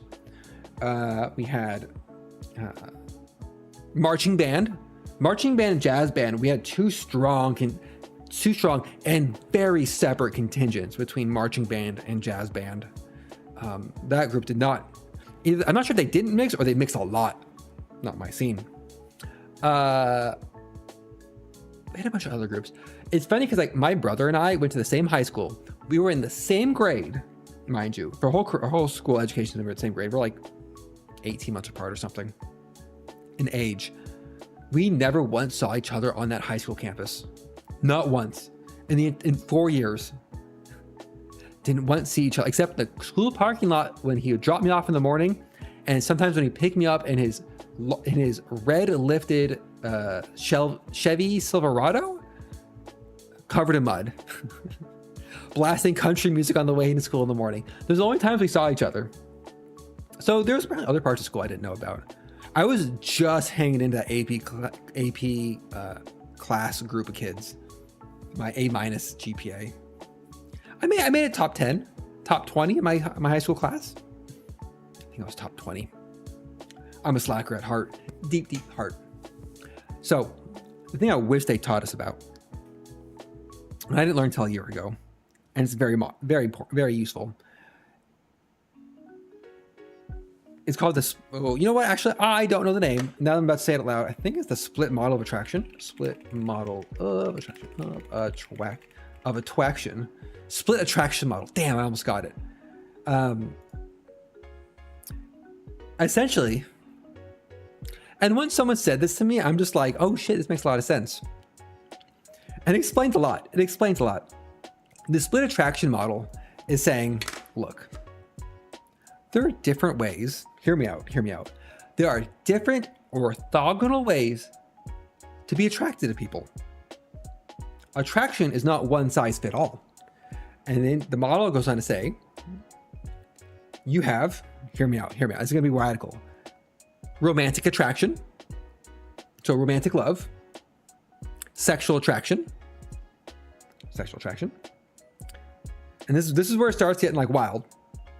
Aesthetic attraction, which is sexual attraction is like, I want to be physically intimate with that person. And aesthetic attraction is, I like how that person looks and I want to look at them. You have sensual attraction, which is more around like, think like hand holding, cuddling, touching, but not sexually touching a person. You have some others who I knew, but I didn't write down. I'm forgetting.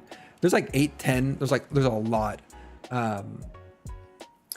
And some of them are platonic attraction of like, I want to be around this person and I want to be their friend. So you have like platonic attraction. You have, there's a bunch. One thing I appreciate, like, oh, I found a definition. There's some other ones who have some like weird gray areas. So I'm not as like altruist attraction, which is apparently some, like you want like emotional closeness, but not romantic closeness. And some are funny because like the definition is like very circular, like queer platonic, the desire to have a queer platonic relationship. You're just like, great, cool definition, bro. Juggling attraction, clown attraction. And so like essentially saying like, look, world, there are like different ways you can be attracted to somebody.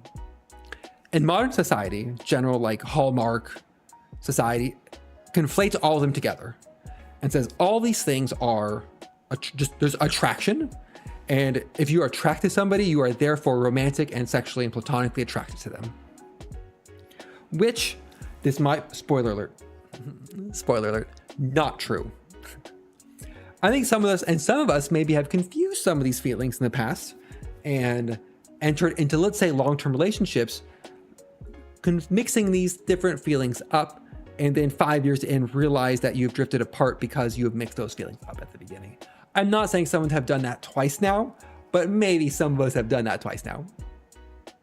But I found it really useful. And I spent like 9 months, like working through not like constantly, like every now and then thinking about this and what it means for me. And it was super useful. It was super useful to be like, oh, these are what those feelings are. There's words for these feelings, which it's like learning about like a label that you can apply to yourself that is like actually gives you that words that you need to like describe what you're feeling, helps crystallize and solidify those feelings. It's like listening to like music. And you may know like, I like this music. I don't like that music. And we're like, no music theory, no background. You might stop there and be kind of like not super satisfied with that, like that idea of like, I like this. I don't know why I like this. I don't have the words to explain why I like this. And I wish I had those. And you might just end there and never like go into it very deeply. But when someone gives you the words and the framework to think about like how you like music, as an easy example, suddenly you can kind of actually gain a deeper appreciation for it. And subscribers only. And same for like the split attraction model. It really helps with that. And so I spent like a year, 6 months, 9 months, kind of running through like past relationships and how they fell into this model and how I actually felt about people. I like looked at it to look at like how am I feeling about my friendships with different people, friendships with like women in my life, and like where do they fall on this? And that's where it's like I hit a point where it's like, oh shit, man. Oh shit. I'm Airways. I'm like, well, that explains an awful lot about the last 20 years of my life. It doesn't explain why I was scared of women in high school. That was a different problem. That was a wholly different problem, and I thankfully got over that one. Well, got over that one a bit late, if I have to admit. And it's super useful. Like, so split attraction model is great. And it's one of those things where like, I wish they'd teach it to kids when they're like 15 or 14 and people are like starting to hit puberty. They're starting to go through all these things and like give people a framework to think about how they feel and like be able to talk about it and like reason about it and like work through it. It's super useful. Like having a framework to think about things. Oh, I love a good framework. I am a big simp for taxonomy. Give me like a hierarchical, like organizational structure for things. Oh, eat it up. Just eat it up. Mental models. Oof. Now we're cooking. And it's one of those things where it's like, oh shit. I like this when it comes to video games or work or like all these things. And it's like, why not apply that to like feelings and emotions? It's like, oh man, this makes a lot of sense. Not have to like be introspective and think about things. No, I just want to vibe, man. I play Factorio. Just kidding. I like being introspective. It's fun. Then you start having imaginary conversations in your head, and you're like, I need to talk to real. I need to touch grass. I need to go outside and touch grass. But it's super useful. Like I found it super useful. Like regardless of what the outcome was, like being able to identify feelings and life experiences and like actually categorize them. Great. Fantastic. You're able to be like, oh, I don't have a crush on this person. I am not like in love with them. I just want to be their friend. And you're like, oh shit. That makes a lot of sense. Great. Right? And move forward. And my music stopped. Mike is suddenly got awkwardly quiet. Let me just reset this playlist here. Replay. And it's like, it's easy to mix up. It's fun. Okay, this is the funny part about it. There's a, do I still have it up? Yeah. There are associated types of crushes for each different type of attraction. So it's saying if you have a romantic crush on somebody, it's called a crush. Great, baseline, we're all there. If you're solely sexually attracted to somebody, it's called a smush. Platonically attracted to somebody, that's a squish. Aesthetically, that's a swish. Sensual is lush. And altruist is mesh, and queer platonic is plush. I'm never going to use these words in my actual life, but I think I like how this column needed to be added to these charts. Putting on high heels and stepping on a big snail. I think that is probably either a D&D campaign. If that's what you want to do with a friend, that is you are ready to. I like the way they sound. You don't have a smush. No swish. You sure? You don't have a swish for that husbando? But that's like the top 4. There's like a dozen or two. Shrush. And there's probably one for like, you don't like this person, but you just want to play D&D with them. There's probably a word and like that specific attraction type of like, this person is great as a DM. And that's the only attraction I have for them. A Rolsh. I know the words. I'm not a fan of the specific words. It's just funny to me that like that column. It's not a family friendly stream. I think all my streams are marked adults only because like I don't like kids. If you're a kid in chat, I'm sorry. I'm not a fan of children. You got filtered. Oh, do you get filtered on the YouTube side? If so, you should. That dirty mouth you dad parade. This is why no one goes to the dad parades. But it's about attraction model. Good stuff. Great way to think about relationships and help you frame what you're feeling about people and not be like, oh no, I'm in love with them. You're like, wait a second. No. I love them platonically as a friend, and maybe I think they're cute, and that's fine. And that's all it has to be, and that's okay. Or maybe you're just like, oh, I really like, I mean, I guess you like, since I'm Arrow A, so I'm like, I can't even I can't be that hypothetical in the sexual attraction one. I'm just like, I guess you could do that. I guess you could be romantically or not. So it's fun. A good mental model goes a long way. You can build on, you can expand on it. There's probably similar ones for like gender and other things. But for me, one of the big benefits of it is let me realize like, oh, I think I had a lot of behaviors that I had adopted over the years that were based on like, I was doing these because that's kind of what I expected a traditional romantic partner would expect of me. And I'm like, I probably don't want a traditional romantic partner. So why am I adopting these behaviors or limiting what I do in these different ways? Which is why I dressed it, which is why I bought a maid outfit and painted my nails. I'm like, hell yeah, here we go. Now we're cooking. I will say though, I am still surprised how much better I felt shaving my legs. I'm standing by that one. And that is when I was shocked. And I'm like, oh, wow. Turns out I didn't like this for decades, since puberty. Huh.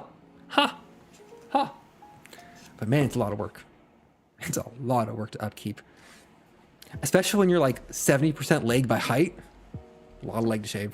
A lot of leg in there. Same for painting nails. Painting nails, turns out, painting nails is a lot of fun. Like having colored nails is like a way to accessorize. It's great. Having a painted nail and then chipping it, infuriating. My nails right now, absolutely. I'm looking at them right now. I'm just like, my guy, Sandish, my guy, you need to take that nail polish off. It does not look good anymore. Maybe a Saturday morning task. You can try other things out. Like you're like, oh, If I'm not trying to impress anybody, I'm just doing things like I want to try them or like them, you're just like, oh yeah, you can just like, you can get a skirt and just try it out. Try out that crop top. Buy a funny hat. Get cool new glasses. Wear aviators. Live your best life. Get a cool leather jacket. Buy a pair of jorts.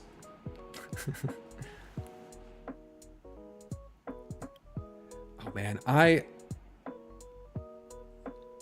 the problem is like I decided to paint my nails at the start of summer, and I personally don't like summer colors. Spring to summer colors of like the pastels and like the summer colors, I'm just like, I'll do it. I'll start here. Give me my goddamn fall colors. Give me my goddamn jewel tones. Where's my dark forest green? Where's my like my Sanish eye green color? I'll wait for you fall, my beloved. As I'm sitting in my warm apartment thinking about setting up my wall AC, I'm just like, I miss fall. I know, I should just wear fall colors. I bought one color and I got one black. But I need to go back somewhere to buy. I need to get a top coat.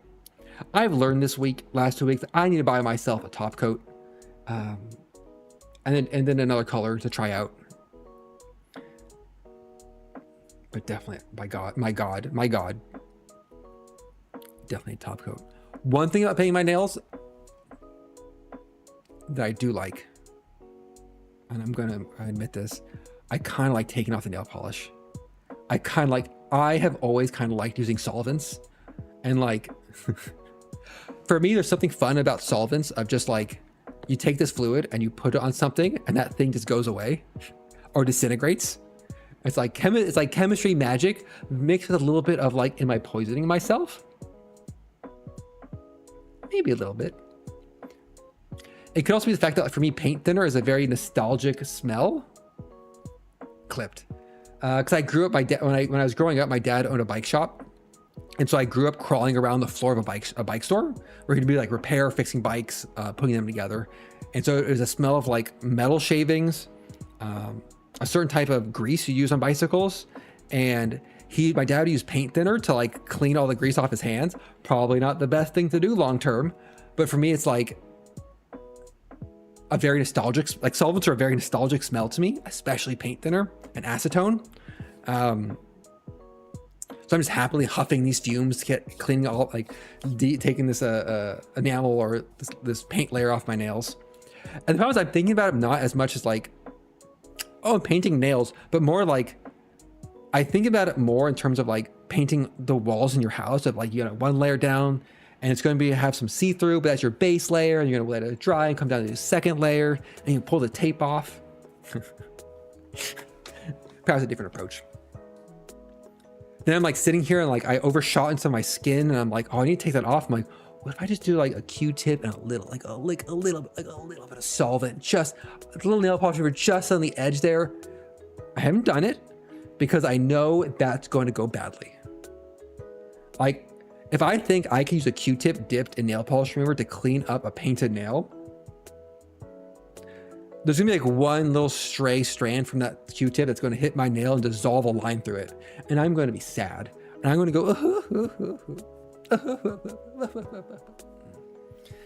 and it's, I haven't done it yet. I might do it next time. I might be like, you know what, I can do it. I can do it. I can't do it. So if I'm sobbing on Blue Sky or Discord or whatever, it's probably because I tried to clean up my nails and I have to redo them all. That'll be tomorrow morning. Or Sunday for my next stream. Honestly, like I found just like letting it dry and then letting like a day of just like normal hand washing clean off the stuff of my skin has worked pretty great. There's just that window of like that first day where it's perfect. You're like, it's absolutely perfect today.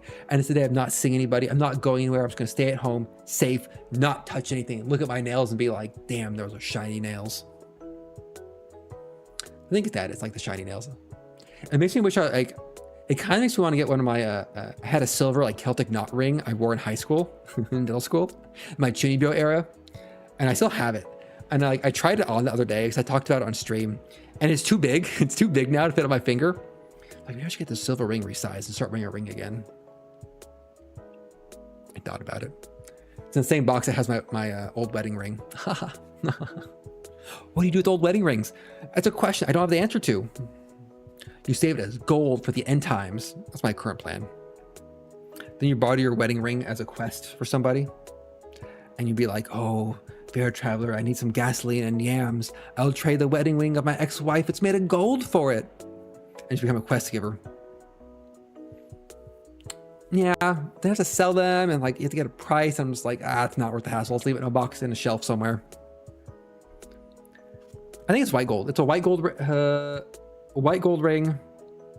I got a discount because they sized it down. I didn't need as much material because my fingers are thinner. Still cracks me up.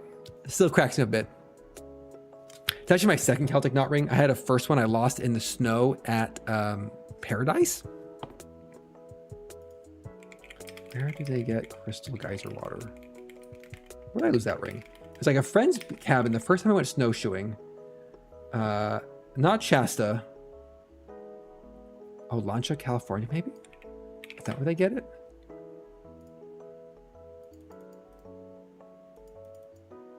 No, where was it? It wasn't Mammoth. It was like more towards the Tahoe, Downeyville area. Downeyville, I lost that ring. I was very upset. It doesn't fit the other fingers.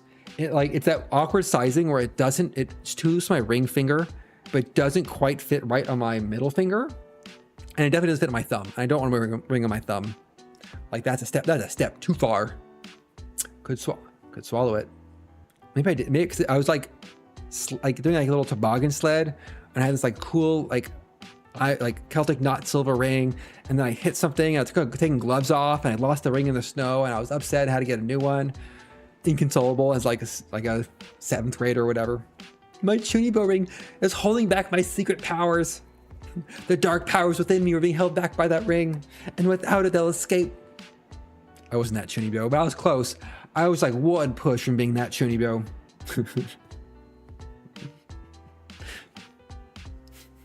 Now I'm a VTuber, so you know what? It all comes out in the end. It all comes out in the end, doesn't it? Oh, that's one thing about realizing I'm arrow ace and coming out to people or not coming out to people. I had this thought the other day, like, I'm not coming out. What is going to be, if I decide to come out to my parents and family, what is going to be harder? Coming out as arrow ace or coming out as a VTuber? And I'm like, I do not know which one of those would be harder to do. And honestly, coming out as a VTuber seems like the harder of the two. Explaining arrow ace to some 65-year-olds when I have a gay uncle, so like that is actually probably fairly easy. Explaining what a VTuber is, my god, absolutely no. Hard pass on that one. Oh, what's a VTuber? I'm like, oh god, this is what streaming is. Chunibo. Chunibo is it's a CHUU Chunibyo. Chunibyo is a Japanese word meaning middle age. Oh my god, that reminded me. What was it? My dad asked me a question about furries last time I visited, and I forget what it was. For some business insider article or something. Chunibyo is a Japanese word meaning middle-age syndrome. It refers to the time period in many adolescents' lives where they think they are the chosen one with special powers of some sort. So imagine you had a kid. I know you're like rural Virginia. You had this kid. Everyone had at least one Chunibyo in their high school. If your high school had at least 500 people, statistically speaking. It's where you think you have magic powers. You're the protagonist. You're the chosen one. You do very cringy things. You're like lightsaber kid. You think you have Hot Topic. Think Hot Topic a little bit. Not quite there. More anime. Like by the power of God and anime is on my side. While you were talking to women and partying, I was studying the blade. Like you know what Chunibyo. You know what it is. You just don't know the word for it. It means middle school syndrome. It's shortened to Chuni, Chuuni. It's great. There's like Chunibyo characters in media as a stereotype now. Like Fischl from Genshin Impact. Classic Chunibyo, am I right? love official for that reason. It's the word didn't exist in that era, early 2000s. But you had a kid, you had a high schooler who's a Chunibo. You know it. You might have just called him like the weird kid. At that time, that's generally kind of what you would do, and you'd bully them a little bit. Or you try not to get bullied and be quiet in the corner, hoping that the bullies don't notice you instead, because that's how these things worked. Or maybe Dad Parade was the bully, unclear. Oh, that guy, he likes parades? Worrisome. So Chunibyo is the word, middle-age syndrome is what it translates to. And it's a lot of anime, maybe more prevalent in Japan, maybe not. Think of like someone who does LARPing, but takes it that one extra step of doing it all the time in their life, but they're not treating it as LARPing, but more of just who they are. Like they're throwing little sandbags at you saying fireball, but they mean it. And it's not just part of like a fun game you do with friends. Like you're not just like, I'm here to beat up my friends with a foam sword and have a good time, but like, I am Sir Alexis the Green Knight, and I am going to live that life forever. College, great place to get Chunibos. But yeah, you knew one, and there's nothing wrong with it. I think it's like anything, as long as it doesn't hold you back from living the life you want and maintaining the relationships you want in life, it's fine.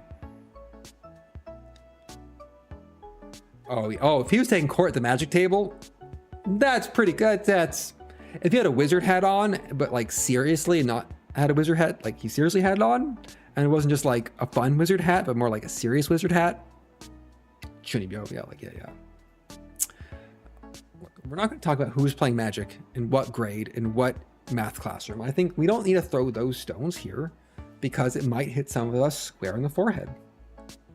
Some of us didn't spend their lunch breaks the entirety of middle school playing Magic cards in the math classroom. Like, who would do that? Huh? Who here would have lived that experience? I don't know. It's fine. We don't need to worry about it. We don't need to bring that up. We don't need to raise those memories up with our green deck and our friend who had a white deck who had perpetual life and would never goddamn die. It's fine. It's fine. Deep breaths. Deep breaths.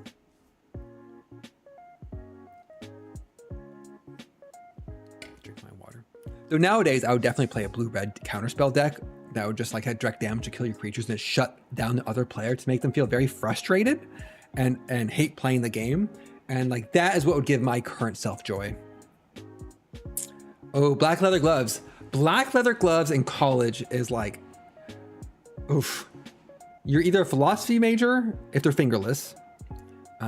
You actually need gloves for a real purpose, or you're wearing that fedora.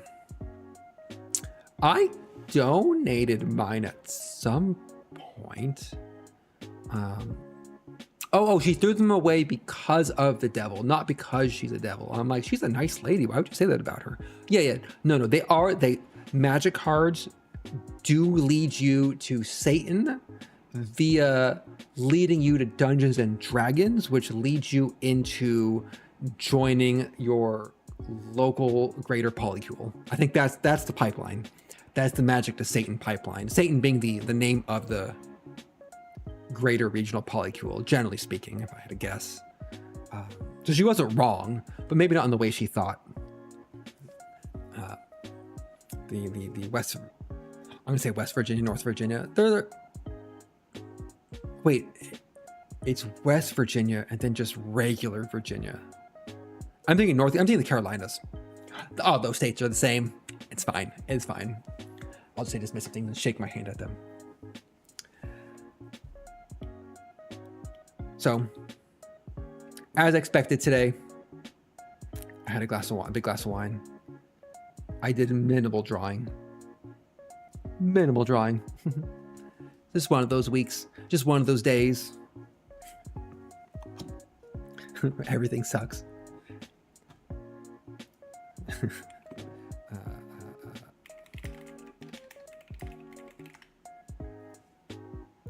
just don't want to wake up. Everything's fucked. Everybody sucks. You don't really know why. You just want to justify ripping someone's head off.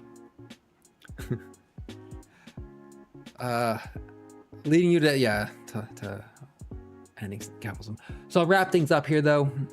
I'm going to say thank you all for joining as I stalled on drawing to touch on some topics because it's Pride Month, and that's what you should do. You should talk about these things a little bit, even if you don't join your LGBTQIA plus community. And sometimes they drop the A off, so I'm just like, And then just one quick sidebar. Arrow flag, great. Ace flag, better. Or actually, arrow flag's the best one because it's green, black, and gray. Ace flag, purple, black, gray, wonderful. The arrow ace flag, even though it is ironically Spanish colors, not as good as the other two combined. My hot take there. Accidental hot take in my color scheme choosing. I just saw Blue Sky tweet about it and reminded me, like, that's right. The combined flag isn't as good. What do we vote on these colors? That's what I want to know. So thank you for joining on my chatting and let's say 10 minutes of drawing.